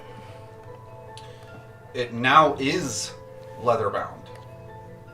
It is entwined with chased metal all throughout it, and buried in the center of the face of this book is a pristine amethyst jewel shining back at you and slightly reflecting your visage. Didn't expect that one. So, quick question. When I opened my spell, was it like flat and then like it appeared? As you had essentially pulled it from your robes, the size of it and the heft of it seemed larger, and you hadn't even opened it by the time that you had noticed that it has significantly changed. And this crystal you said was inside? It's embedded in like the face of the book. Cover. Okay, Yes, the got cover. you. Yes. Wow, this is even more magnificent than the spellbooks on display. You look around. You don't really see anybody. There's a couple people studying off in the corners. Xeris definitely feels like he somehow got spellbooks mixed up, which he's currently fully fine with. Not gonna argue. I open the book and kind of go through the pages, and I'm shocked to see that it is my spellbook. It's your spell book, but it is also stocked with more spells than what you had originally copied into it. Someone filled my spellbook. Interesting. Confused for a moment, several moments. I ultimately kind of shake it off and get to work and start copying some spells. Cool. Yep, you begin copying spells. We'll go ahead and take care of that, like, off microphone. No problem. Also, it makes it more fun to surprise people with spells. Yes. I will say it just on that note. Also, I will be liking to purchase an unnamed number, potentially, of scrolls, which we'll also do if you're good with that. Sure, yeah. We'll talk about off screen, and for insight into what is happening off screen, join our Discord. Yes. Oh. He said the thing. I said the thing. Moving forward, takes a little while. By the time that you return after studying and copying spells into your book, the rest of your party is still in that same room in which you had all slept and now consuming breakfast together. Stack is essentially kind of copying people eating, but not really doing so. And Messy. yeah, he's like, at least I consume less than you guys. It's not a good thing, Stack. And I'm like, And this Caesar's into the room. I'm like, I'm immediately help him out. Would you, bud? Yeah. No problem. Clean. I'm clean Thank now. you. Thalner, would you like my breakfast? I think Roscoe might want it. Oh, I'm fine with what I've got. okay. yeah, I'm still on my first one. I'll take some breakfast. And you need second breakfast. I just Would you like a grabbed. second breakfast? Oh, yeah, you know me well, man. Do they have waffles? It did take you a little bit of time. Actually, hold on. No, we gotta leave this to a dice roll. We're gonna change it up a little bit. Highs, middles, or lows? Middles. Middles? What? Okay. 50. With a 64, you are perfectly within middles. It did take you a little bit of instructional and convincing, but you indeed get some waffles within your breakfast. Oh my god, yes. Is this in addition to the second breakfast? It was original with the first breakfast. Oh, gotcha. And it is entirely the second breakfast. Which, as that exchange is going on, and Stack is like, Roscoe, do you want my breakfast? I'm like, I'll take. Yeah. I'm like, I lean over to Thalner. Where do we get breakfast? I haven't seen that, but oh. And I just hold out a turkey leg in front of his mouth that's partially eaten. Thank you. Thank you. It's, Just no words. Just Oh, waving. turkey leg and waffles. I bet that's fucking delicious. Turkey and Caesar's got you turkey Would leg. that be eaten with syrup or gravy? Both. That is very Roscoe. This syrup is alcoholic.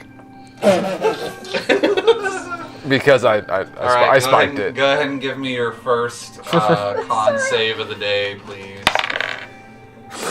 You're at advantage. It's Oh like- yeah. It's 7 o'clock in the morning. It is very thin syrup. It Oh, is 17. 7 o'clock in the morning. It's like separated. Yeah, he's past due. Did you just meet me? 17. It might be attributed to your current reinvigoration of life. You're buzzing. Totally fine though. Even swigging alcohol as a wash of your Mimosas, yeah. With no orange juice. It's mimosas of syrup and liquor. Mimosas of the syrup. I just want to say, like, out of character, I hate maple syrup. It's so gross. That's a you specific Whoa, thing. what? Yeah. Yeah. This is gonna have to be an entire Tales of Fate Join thing us later. on Tales of Fate. I Just challenge- Tales how of much Fate we disagree. to talk I about. challenge every listener and viewer. Tell me maple syrup's good. Okay, you We put will. you put. By hit the bell to vote for good. You like maple Don't listen syrup. to him. He doesn't speak for Smash all of us. that bell. You smear the waffles in peanut butter and then you pour maple syrup on top. Wait, no, you put a single chocolate chip in every pocket, then smear it with peanut butter. Actually, then Yes, Did we then just no. become best friends? syrup. you That is how you use a waffle properly. take the turkey leg and press a digitation in the spit and saliva off. That's the flavor. All right, we're getting derailed. Thank Sorry. you. It's quite all right. We What need to do have we do waffles today? later. Is it time to None of complete them. designations? I think Thalner had some important. Thank you, Stack. I have some tasks that I have to do today. I do absolutely want to fulfill the promise that we made to Amara to investigate and find solutions, but I at least need to know today, priority number 1, if my father is okay. I'll do you one better. Let's make sure he is okay before the end of the day. Or just right now. That's not better. Let's make him okay. We could go there now. If he's not. Knowing now that, and I kind of hush down, like looking around, that Wygroff lives, that he is alive, and Lived at the time that the note was written. that he faked his death, that my father was blamed for, that the crime that he is imprisoned for did not actually happen. I feel a little bit more secure knowing that he will be free at some point. But I do not trust the justice of the peace, and I would like to make sure that at this point in time he is okay. So, I respond with a mouthful of food. So, do you think we should go check on your dad's first, or go try and find Wygraf to like prove his innocence first? At least check on my dad first. And you All right, guys, all know, if you have your own priorities, that's fine. I'm just giving you a heads up because I've developed some respect for those of you that are sitting at this table with me. That this is what I have to do. I'm with you, Sam. I just finished my second priority. I'm on game. Family is important. And my axe. What is family?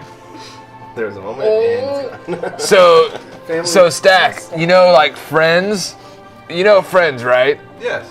You know what's better than friends? There's something better than friends. Family. What is family? Family is forced. Us. Family is forced friends. Forced friends. The family you don't. A family is friends you don't choose. Family is friends No, you no, don't no. choose. Family is friends you can't lose. stick around. So all of you are my family? Yes.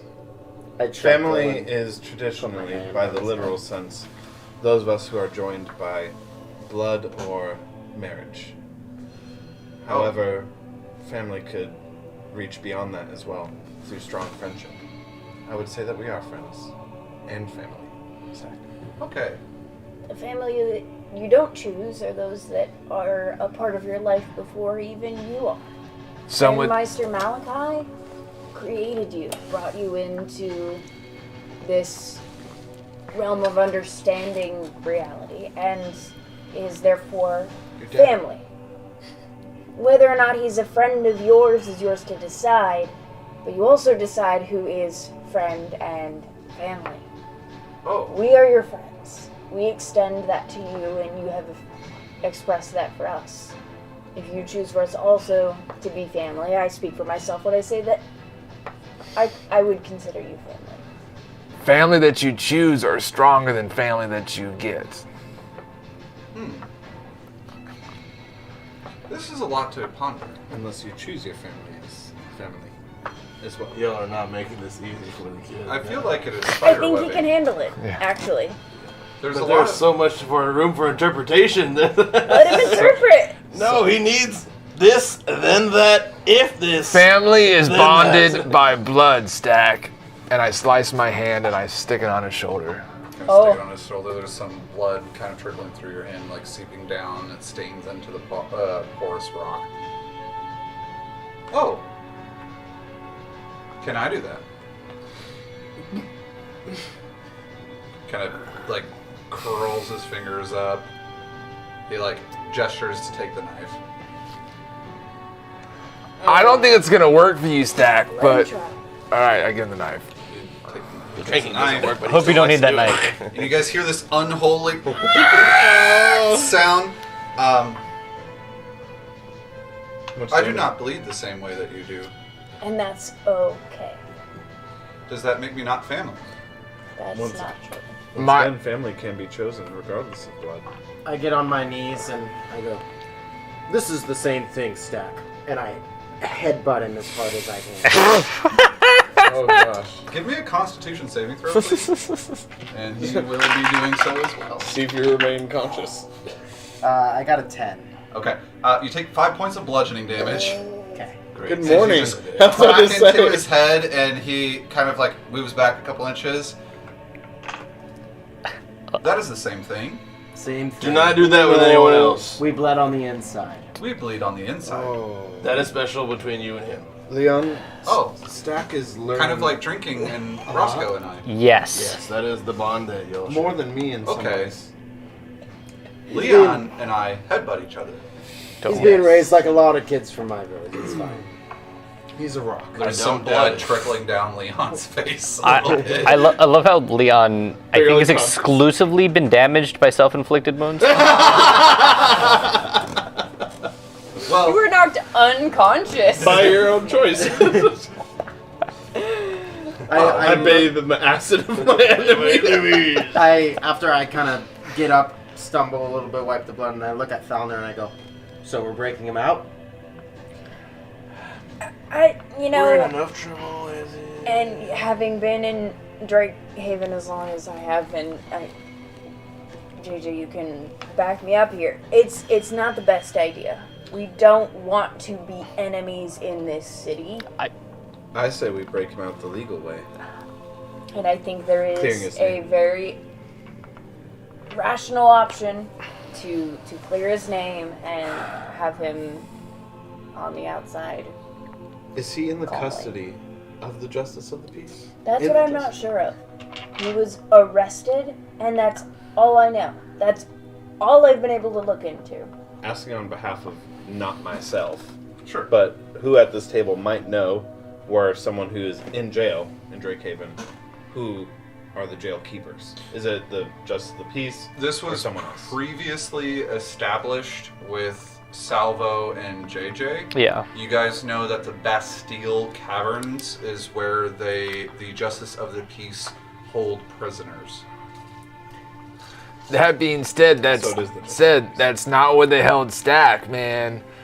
So you never know. I was about to say, wouldn't there be like levels to how wanted they are? Drakehand being like almost a political level. Yeah. Tyro and does then not Justice have of the Peace being- secretive information that they're trying to get out of him.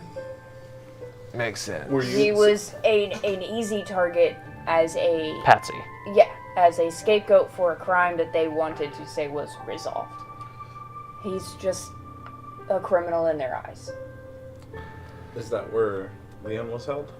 Leon was not held there. Leon was held in the Grandspire Citadel holding. Okay, gotcha. Just checking. The best way to really help your dad is to go find Wygraph. We gotta prove he's alive. To set him free, yes, but of course, set him free from where? I'm not entirely sure. I need to know today.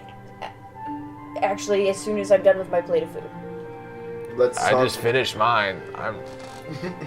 Let's talk with the only person I can trust in this city so far, besides you guys, of course, is Paula. Let's ask her. Yeah, I was gonna try and wave down someone that's working somewhere to see if we can get a hold of her, and then in turn if she can contact him. And launder the money. Right, there's a lot of T's and We do need to I's ask to Paula. cross and dot. I can wash yours with rum. Yeah. Pass. But thank you. That won't work. Right? We established that. I just went with the polite pass. There's no such thing as a bad idea. Except for that one. Just kidding. You're glad I'm buzzing, man. Jack, give me a history check.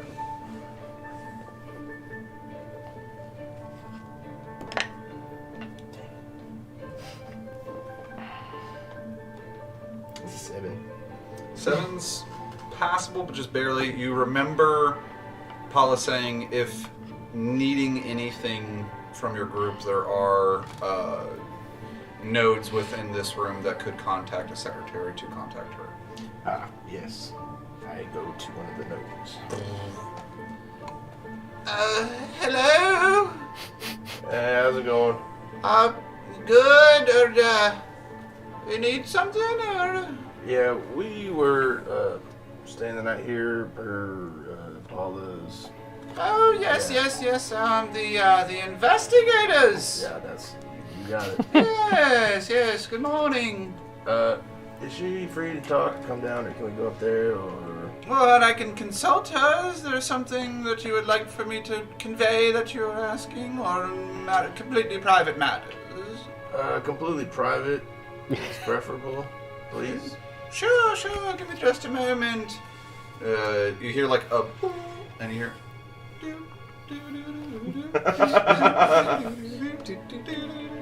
A few moments pass. 13 minutes and 14 seconds. Please Way stay longer. on the line. I go through moments of like I'm really jamming it and really hating We it. care about you. It's fire. We'll be with you in a moment. That's actually the receptionist on the line each time. And you hear. Please enjoy the music. This is now a All direct the line. Yes, Jack. Yeah, there were some unfinished loose ends that we needed to discuss with you in private. Is now a good time? For me, unfortunately, not. This is a secure line. If there's anything I can help you with. Okay. One, I assume the dragon is good for safekeeping here until we need it. Frozen in cryo currently. Two, we have some extremely tainted, corrupted, whatever coins of ill intent. Was that the bulbous sack that Thalner had entrusted my cat? Okay. Yeah, the two were linked. You can draw the I'm line. starting to pick up what you're laying down. You're as sharp as ever, Paula. I love this. Now, we need to get a hold of Miss Mary, and was there anything else? Launder the money, get paid for the dragon corpse. Yeah, that Get we information. that the dragon is here indefinitely. We do need to get the clue.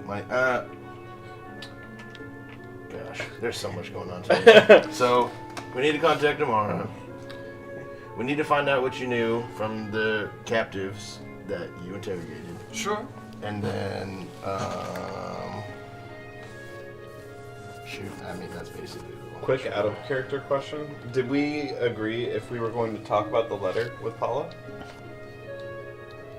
Because that was information that we would get paid for, yeah? Yeah, That would be with, that's the thing that we're getting paid for. But it's not Paula And the that's dragon. paying us, it's Amara. Yeah, Oh, got it. yeah. Paul Mara. I don't know if Paula cares. Okay, got it. 10-4. I'd let her know what we know about Mr. Silcrest and the like. By the suns and moon, that is disconcerting. In order of operations here, Mary is unfortunately indisposed. The Usual. council has been in a uproar in the prior 72 hours. Notwithstanding current events that have begun to unfold that I have indeed informed Amara of in the meantime. As far as the dragon itself, it's in cryo holding. As far as payment goes, that is going to be up to Mary. And as far as the unfolding of this letter that you have found, my only personal intuitive question is why and how said letter was found outside of the city. That is not obviously something that you cannot answer. I would strongly recommend, as in the investigative team here, either to find further evidence to absolve Tyro of this charge, Need to build a case, yeah, that's right. because it is getting quite dire. But yeah, I don't want to release everything we know too soon, but at the same time, I do want to halt any further processing of his case, so to speak. Surely. I'll tell you what. Let me speak with Zulgara. Give me a history check. Zulgara! Oh, no. Dang it. Out the box. Too much spice. No, too much spice. Actually, being a former member of Drakehaven is at advantage. Just enough spice. 9, 16. Yeah. Minus 1 first, 15. Zulgara is the councilman for the militant side of Drakehaven. Let me consult Zulgara. I will let him know of a tumultuous situation. However, he also is in council. Yeah, I figured it's just as good as talking to him. Right? Best case scenario, he could either give us some information or step in himself to assert his authority to help us on a later time within the day. Alright, I appreciate that. Do you have any way of confirming if Red's dad is good? Tyro? Yeah. Red's dad. That's the one. Just a moment. Silence on the other end. You hear like a faint whispering sound. He's doing fine. He is alive. He's conveyed that the justice of the peace are not only extremely aggressive, but he thinks that they are to put him to the death. That sounds about right. Yeah. Okay, so do the thing you said. It would be much appreciated if we could delay this thing. Also, did you get any information from the captives? From the captives themselves, they're zealous. Yep. It took a while and quite a bit of magic and accessing of the inner parts of the brains. Moreover, a deepened detect thoughts. Nice. It appears that this cult is calling itself the Chromatic Spiral. I wave to Thunder like. Do I hear that?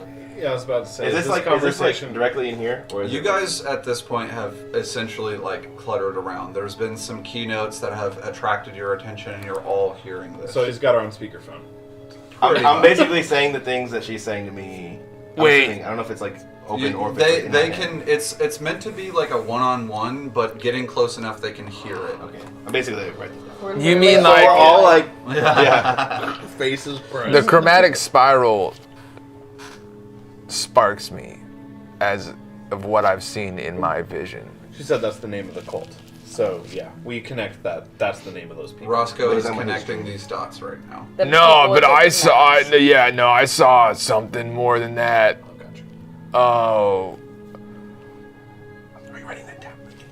I had a vision, and it wasn't just a chromatic spiral on a mask. It was a broken moon in the sky with it engulfing everything. Did you get that? Yes, I mean I heard that. I was Yeah, there's a lot going on. Say the last part again with the, what'd you find out? they are calling themselves the Chromatic Spiral. Yeah. From what I was able to glean before one of them essentially bit down on his tooth and moved on from this plane, as it were. Yeah. Got to keep that in mind for the next ones, but yeah. Essentially, they have pervaded the underbelly that is our criminal network, headed by Belmy Orzov within the city. Yep. That's, Orzov himself has lost control, and to a certain extent, they mean to gut the city and break down our paling. he's lost control Wait. of his own movement. Yes. I see. He was our main lead. Fuck. So there's I'm under the impression he was never really in control of it. Alright. I say that's the second one to go for, man. He's got the most information, and he's got something against him now. I mean, I know he was the bad guy, but he might actually help us. Is that enough for you to He's just a book him? gangster. Not necessarily, but My kind of guy. Unfortunately not, and the one that didn't end themselves in a certain way, they essentially had cried for grace and mercy, continued to give us more information, and it seems that the justice of the peace, at least within the lower echelons of this authority, have found themselves intertwined with this chromatic spiral. Yep. All checks out. Do you have any intel on Belmy Orzhov and where he might have been now that he's been kind of kicked out of his own spot? You hear like a light chuckle, and then a silence. Oh, you're serious. We've been trying to locate and thwart Belmy's criminal activities within the city for decades. Know what the dude looks like? Is he a fucking rabbit? No idea. Amara herself believes him to be a myth. But he's a council member. Orzhov? No. Oh, he's not. Okay. He's Well, I moved mean, you on don't to- know that he's not. No, We've been trying to locate him for over decades. We believe him to be a myth within the city. Or part of your own. So y'all never had contact with him. Never had contact. How about we try and strike up a deal with this Mr. Orzhov? He probably won't listen, but it's good to keep in the back pocket. A plea deal of sorts. We won't chase him to the ends of the earth, and we won't pin this whole thing on him if he can give us some information. If you could catch him, gladly. Okay. Thank you for the... And then we still pin it all. I'm terribly sorry. However, there seems to be... Similarly within this discussion, though I will not divulge the details, attention needs being paid by the Abjurai to the Paling. Right. And I need to Right. be on my way. Do your things. While you were probing the brain, did you get a warehouse number? 11? 12? Yes, it was 11 precisely. Gotcha. Do it. Thank you. I'm just like, Did we get the answer to the money? Out of character. Would she have answered that? I mean, I did bring that question about. She said we could. She essentially had said We can deal with it later. Fuck off with the money. possible, not pertinent in this current. Unless the I thing owe with the you. paling is a black dragon that's attacking. We have it still? No, she has it. Downer gave it to her. So it's in safe. No. Fauner, The money? yes. Yeah. No, I have it. Fauner has all of the coins. Yes. I gave it to a guard to hold while I went outside Yep, the gate. and then he she- gave it back to me when I came Now- in. Gotcha. She did say we could get paid for the Dragon Corpse. Do you want to do this now or do you want to do it later? And I said later. We said later, but like, And then the It's later. information As well, will Well, be do you later. guys need the money right now? No. I mean, it's. I nice. don't wanna not have the I'll money. take a. I'm all for trying to find Orzhov. Like, I know we were trying to rescue your dad and find Wiseoff. Mycroft. Yeah, that's the guy. Oh, that's why I was mixing it up. I thought that was the same person. I think was we like, Wygraf and Orzhov, completely different people. Gotcha. I think we split up. Some try to contact your dad and find Wygroff, and some of us, I think finding Orzhov, if he's been kicked out, he's got the most information, and the enemy of our enemy could be our friend. I Yeah, totally, Go ahead. I totally agree, Roscoe. But Paula, in all of these people in the Grand Spire have been searching for multiple decades for this. I know, wouldn't it be awesome to throw it in her face that we found him?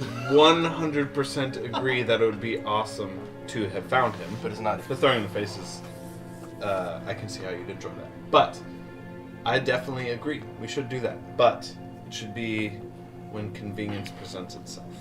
I think first we should check on Tyro, and then maybe Warehouse number 11? I believe we did check on him. She did contact him through the mind. Thalner? As far as I'm concerned, it has now become more pressing to free him. Yeah, he's not Also, okay. to check on him would be Understanding- to go to where the JP are. And understanding that the Justice of Peace is so hell-bent on putting him to death, I now I do prioritize clearing his name and finding We're just White Rock. finding White He's Rock. been confirmed alive and She did well. say, Yeah. She did say we need to find probably one more piece of evidence, and then as Oh, well, that's that part. Gotcha. and then she would put word in with what's his face, Zulgara, to try and Halt the case. halt the case and use his. Any- Would you like to visit? A little bit. Your dad? Yeah, you're more than welcome to visit Anytime. without me or him. Is this... He understands. I don't need to have a heart-to-heart with my dad. I would like to make sure that we have the evidence to halt this case. So the right question would be, what is our best lead to find more evidence to clear his name at this moment? Warehouse. Rock. Other than... Oh, yeah, but That's is the this the desert? This is the desert. I'd say According to his letter, he faked his own death to venture into the desert to uncover some information about the imbalance between the three seals. Which has to do with the chromatic spiral. A lot could happen between that journey and back. The chromatics are the ones that are fucking it all up. That's right. So you see Roscoe kind of balance himself. yes. If we go into the desert, we need water. You water? You guys want to know what I think? Holy, he is a change man. Leon? I think that this chromatic spiral is trying to unleash a dragon in Drakehaven. And I think this Ozaki guy Gosh. Orzhov? isn't Orzhov. I think that's... But does it call him Orzaki still? Yeah. Yeah, that's what I'm saying. I think this Ozaki Okay. guy. I think the reason why they haven't found him is because they're looking for a person. I don't think he's I don't think it's a person. It is very likely. What do you think they are? At the top of the list, do you guys think we should let any members of the Silcrest family know that he's fine? They could help with this? I do have one ally in the Silcrest family that either may already know this information or may give us some direction, and that is a excellent person to speak to at this point in time. All right. It's that or Warehouse 11. Those are my two, How about- in my opinion, leads that would be the best directions to go to. First one on the way to that one. Why don't you go and contact these people, get some supplies for the desert, and while you're doing that, we can go check out Warehouse I 11. think maybe we should stick together. The Justice of the Peace and their involvement with the chromatic spiral is concerning.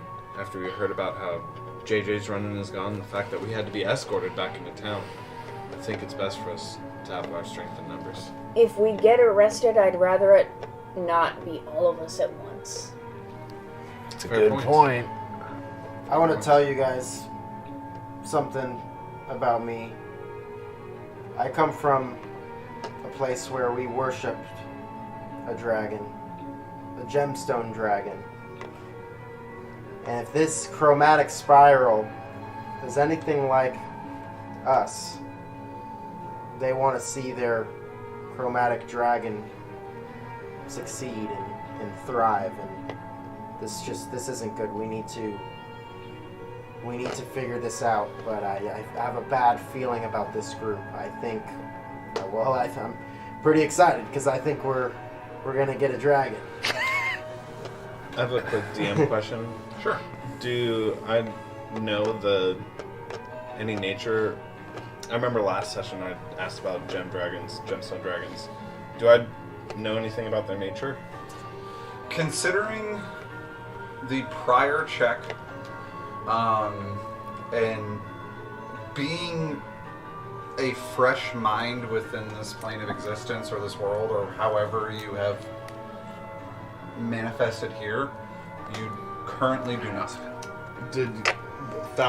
I guess to rephrase, did Thalner or Leon share any of that information? I know they're the ones that told me Thalner about Wood it. had said, as a Sunderkind, my scales are sought after in a way that he could have been killed and scalped, similarly to how you guys treated that black wormling.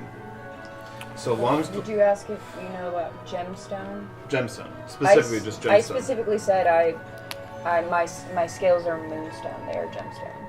I guess my way of saying this is, am I concerned right now that about the fact that he just admitted to worshiping a dragon? Give me an insight check. Okay.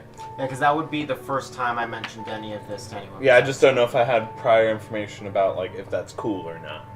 Sure. My insight, that's not great. I will say that. Let's see, it is 10. Okay. It's not bad. It's average. You instinctively, caring about your allies, caring about this new world and this new environment you are in, hearing that your new ally, Leon, worshipped a gemstone dragon, is disconcerting and alarming. Okay. The only saving grace or thing that is kind of calming your logical, rational mind is that he's hell-bent on killing dragons. I trust Leon, so I imagine that there's some type of connection. So I will continue as... Was it an emerald dragon? Well, yes. How did you Does guess? this have any correlation to your condition? I kind of wave my hand. Appearance. The chromatics, all they want is to hoard and destroy and take over. The gemstones, they like balance and observing and watching life flourish. Just like people, there are all different types of dragons. So it sounds like gemstone dragons are good. You could say that they're... You They're- worship them. Would you say I that worship people one. are good? Some are. Would I have known his religious beliefs from my interactions with him and his people? Give me a history check at advantage. There's something similar in the past. You kind of like waved it up. Thank God that's advantage. Better? Well, Better than a critical when I fail. said- His god? Or? when I said that I was away from to get gems to prepare for the festival, that is like Jesus to Christmas. Sure. I'd say, so it's a 13 on my history. Okay. Theological matters didn't really pique your interest much. Sure. Many villagers, especially including Leon here, whom you had interacted with the most, had told you essentially that they did have a draconic being that they worship Right. within this area. The nature of such you did not probe into too much. In fact, you found it folly, and you personally, having been directed by Aether Rock to procure gems from this region, it was moreover of, this is a society that I don't need to muddle my interests in. Sure. I am here to acquire Right. what I need, and I will remove myself thereafter. But I interacted with the people enough to get at least a read on their Yes. general... Their general disposition was trying to live harmoniously in their environment. Yeah. And there virtually, with the 13 history, there virtually was no ill or tribal, Sure. barbaric sense to them. Yeah, pun intended. My goal with this is I'm trying to have basically a character witness on him and his people to make Xeris feel better about their religious views. While I'm not aware of their religion, I'm aware of With how the they practiced. 13, you very much feel convicted that you could vouch for Yeah. Leon and his people. Yeah, so I tell Xeris, while I'm not aware of their exact practices, I am aware of the people and how they conduct themselves, which was peaceful and productive. Well, this definitely piques my interest. What is this dragon's name? Its name is Smargard. Where is Smart Guard?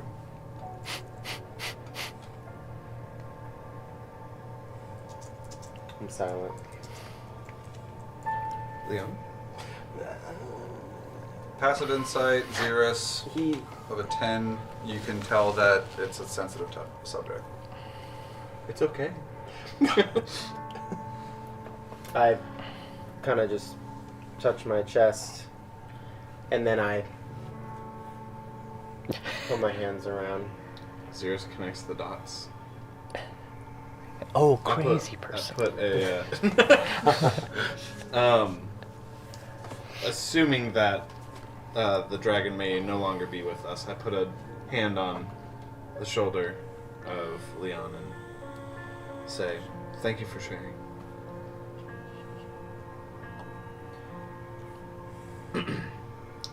And kind of awkwardly, kind of backstab. Not bad. Where do we go now? House Silcrest and I think Warehouse 11. Downer brings up a good point, man. If we all get arrested at the same time, Who are the Silcrests that I would say we? But is I Amara know. Silcrest? I can't I remember. know Silver Silcrest. wine. Silverwine, that's right. Okay. Yeah. So yeah, what? Oh yeah, you know that one. So who should we meet with down there? Do I know where I would try to get in touch with Thea?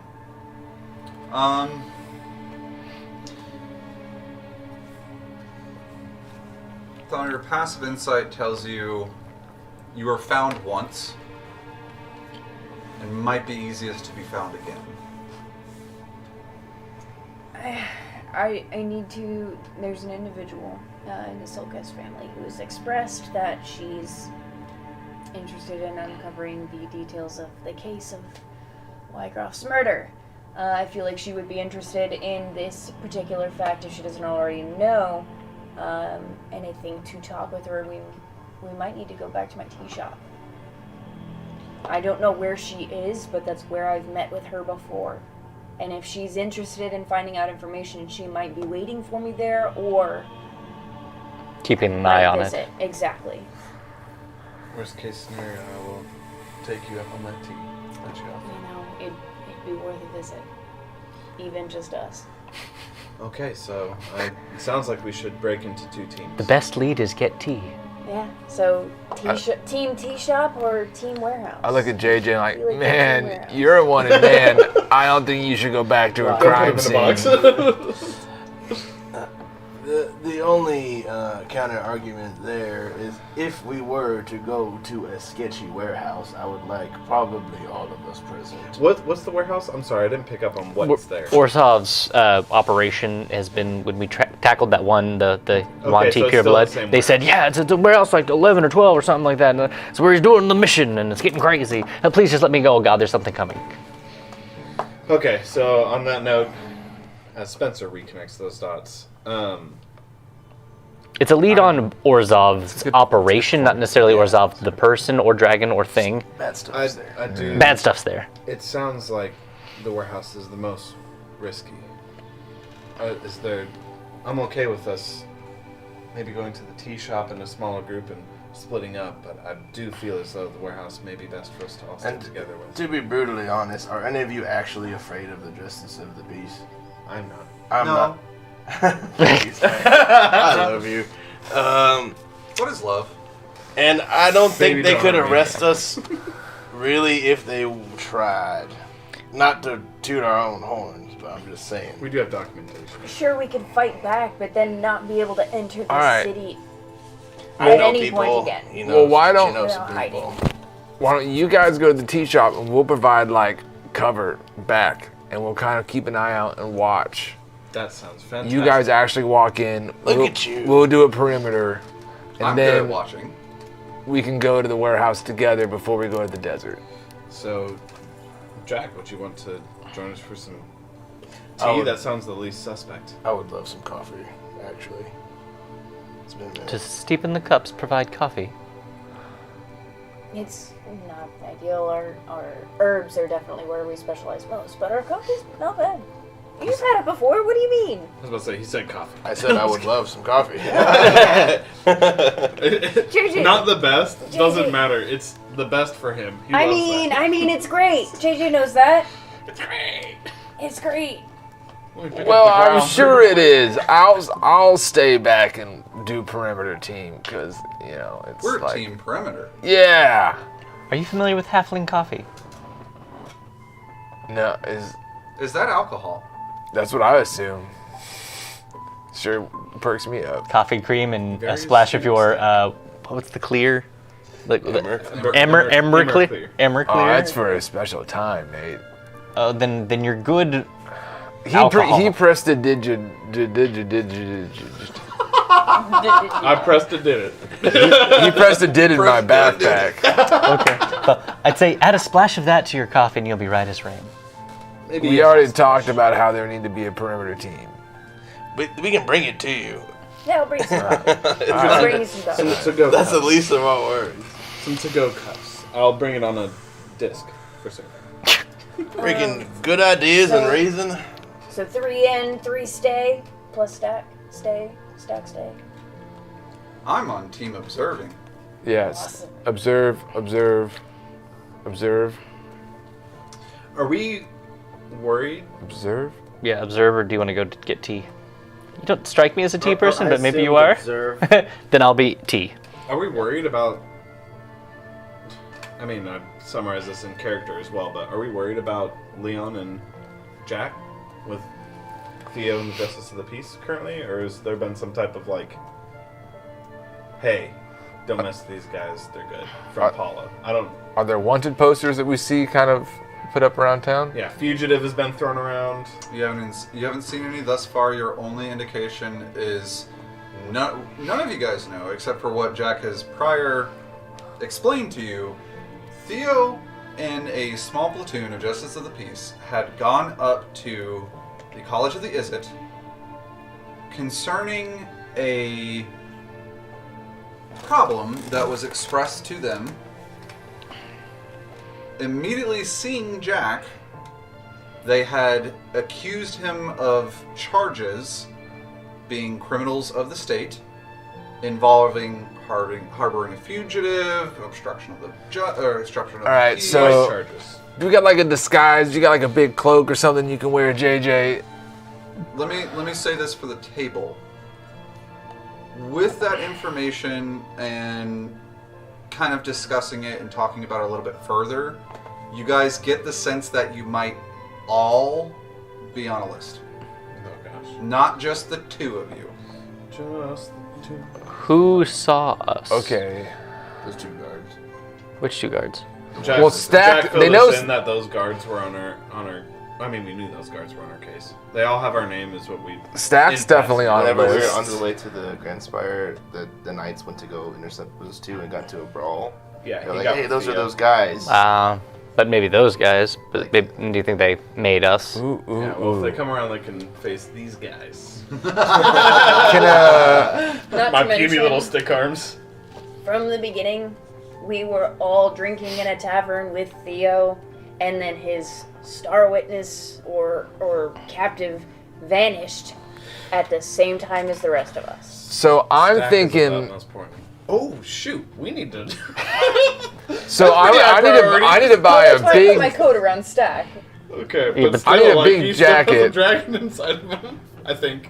Not a dragon. So what you're not a saying dragon. is Roscoe riding on top of Stack's shoulders with a big jacket, making it look like we're one tall person. I like it. I like it. 2 dudes in. I'm sorry. I'm I like okay it. with that. Okay, double watch from Big Jacket. Let's get some tea. Let's get some tea. I need to buy Sorry. I need to buy a big jacket. All right, so we go there with playing watch in disguise with Roscoe and Stack, and then ultimately we are bucked up and ready to defend ourselves from JOTP as necessary. Yes. Activate. Being sneaky along the way. The job Yes. piece. Okay. Keeping a look. Still want the So- money. Yes. Everyone's sneaking.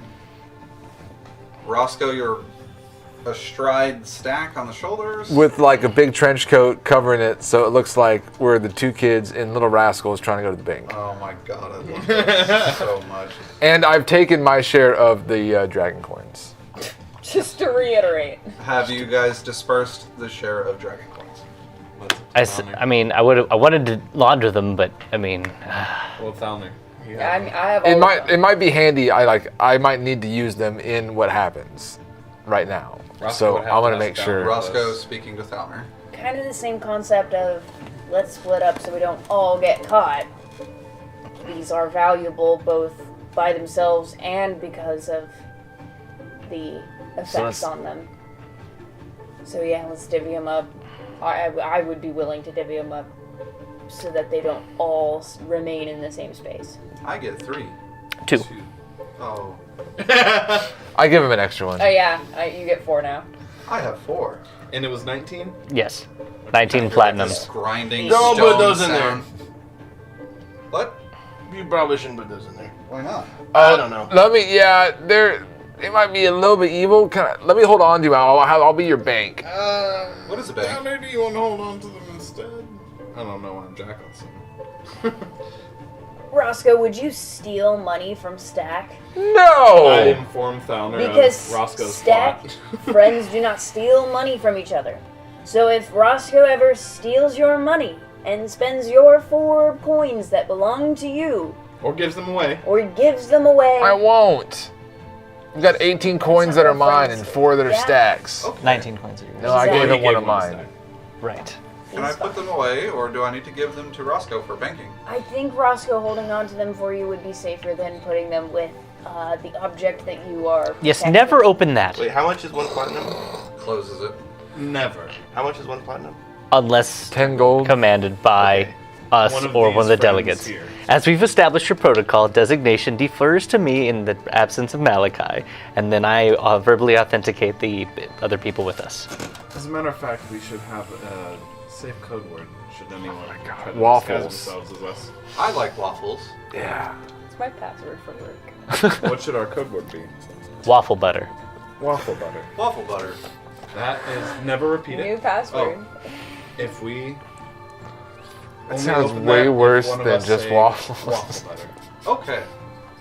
Here you go, Bank. He hands you the coins. I put them in a separate pocket. Okay. Oh, all right. That was true. To get some tea now. May guard be with you. Thank you, Leon. And with you. That was so good. Do you have inspiration, Leon? No, I got it. Okay. Now you do. Okay. As you guys proceed through the city. I'm on my way out. Yeah. Can I ask the receptionist?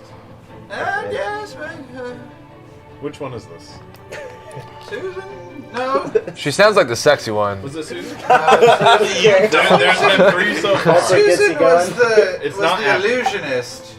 Yeah, that's right. And it's not Abby. And it's not That's the one that I Abby. interact. I don't And think it's I've not met one Dennis. that's It's not. not Not Dennis. He has the graveyard shift. You know, I don't quite remember who I am anymore. It's I'm the sexy morning one. shift woman. The one who's thirsty for, I saw for that Roscoe. shift. Abby. You may call me Morning Glory. Woo, boy. Done and done. Don't mind if I do. Okay. You like waffles? I'm gonna need you to just stop right there. You're making me very uncomfortable. You can have this conversation in private. All right. Thank you. If you would be a dear, and when there's time available, have someone to locate my hat and or jacket. Oh. That would be, Oh, do you need a divination, dear? yeah, whenever someone's free. One of the mages might be able to help you out. Write a note. Who would you like this addressed to? The note or the items. The note? I mean, I don't know anyone in particular. Oh, well, I don't know. Did you hang back to do this? It's not quite helpful. Yeah. What are you trying to do? You guys are either continuing or... Well, I was just gonna stop by like the front desk real quick and just gonna see if it's possible. If not, then it's no big deal. I just need a name of who you would like for me to address this note. You said in Abderai? We could ask an Abderai. Yeah, any.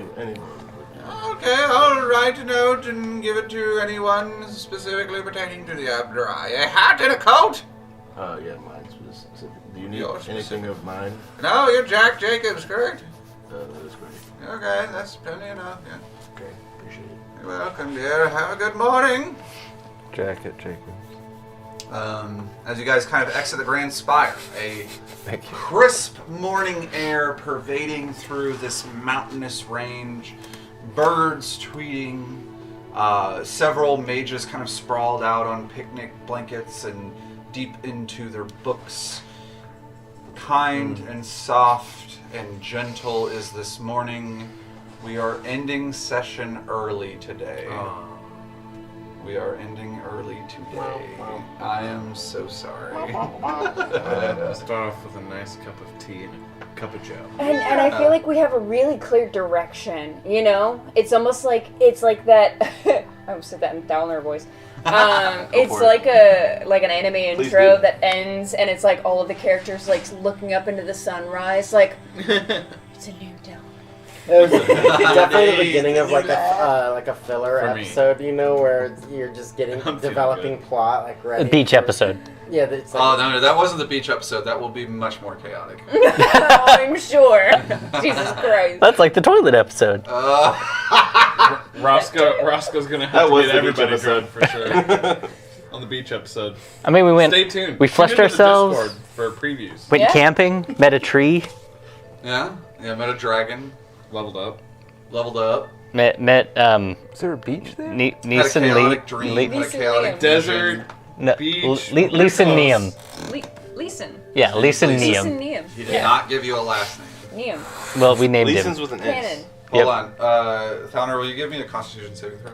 I'm just kidding. I'll do it. Give me a Zula. Yeah, okay, all right. If Bet. she wins, it's Neum. It's not me. I thought that was. 87. I thought that was a Constitution. 1 for a I second. thought it was 2. It's a 7. Okay. On the die. Constitution saving throw. We call that lucky here. 8. His last name is maybe Neum. Can we That's a inspiration long that last one? name. No. Okay. Inspiration for last name. So, I hope all of you that have been watching enjoyed this show. Quite a lot of exposition, quite a lot of developing of personal backstories, plots. For those of you still with us, please, if you have not already, subscribe to our YouTube channel.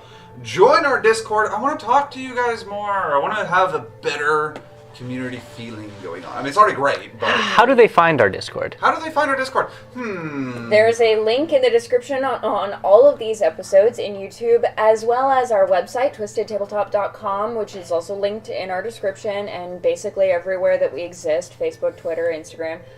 There's also a button on our website that will take you directly to our Discord, which either it'll take you to the website to log in and join, or just open the Discord app. So I suggest clicking that link on your phone if you've got the Discord app logged in, or on your computer with it logged in. And you will be taken directly into that channel, and you can join, chat, post pictures, communicate, and be up to date and also ahead of the curve as far as what we're doing with this project and this campaign and the story that's unfolding. Do at us. Yes, do at Oh, yeah. us.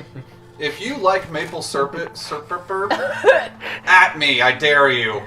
Yeah, I'll start a poll in the Discord. Is Michael wrong? Yeah. Yes. There's only one answer. Okay, but here's the real question, and there will be a third option. Do you like regular syrup? Well, I mean, that's Like hell are you talking about? Aunt Jemima. No. Yeah, like trash. Like Well- butter syrup. yeah. Butter syrup defined. Like hell are you talking Mrs. about? Butterworth. This All is those. a Discord. What is This Mrs. is- Buttersworth? Most Well, maple Discord. syrups Oh, aren't this is actually Tales of maple Fate later. Syrups. That's a misconception. It's There's maple like- syrup and just Syrup. generic syrup. You mean which is corn like syrup? Aunt Jemima, Miss No, Butterworth. basically. That's Don't just like regular syrup. maple. That's really what it is. All right, we're ending. Okay, so it's a very heated, specific subject that you will find in our Discord We channel. are counting on you Also, to let us know Nope. how he is wrong. yeah, exactly. Let's break this down. Okay. Notifications in YouTube are also super important because you may like this channel if you subscribe but don't turn on notifications. It can be very easy for life to get busy and forget. Yeah. But even myself being subscribed and having notifications turned on, I love getting to see that pop up of, hey, we're going live in 10 minutes. And you can be doing whatever and just be like, oh yeah, I totally forgot. It's Monday night at 8, so tune into Scales of Fate. That always Click that helps me. notification and That's the bell you're smashing. What are you smashing it with there, Salvo? Bonk. Bonk. My bonker. Tell one person, Yeah. just one. Yeah, tell your homie. Share it on your personal feeds. Yeah. Yeah. Be like, OMG guys, I found this really cool, Wow. small, indie. Yeah. All that stuff. Anyways, All right, we love you, everyone. cheers. Bye.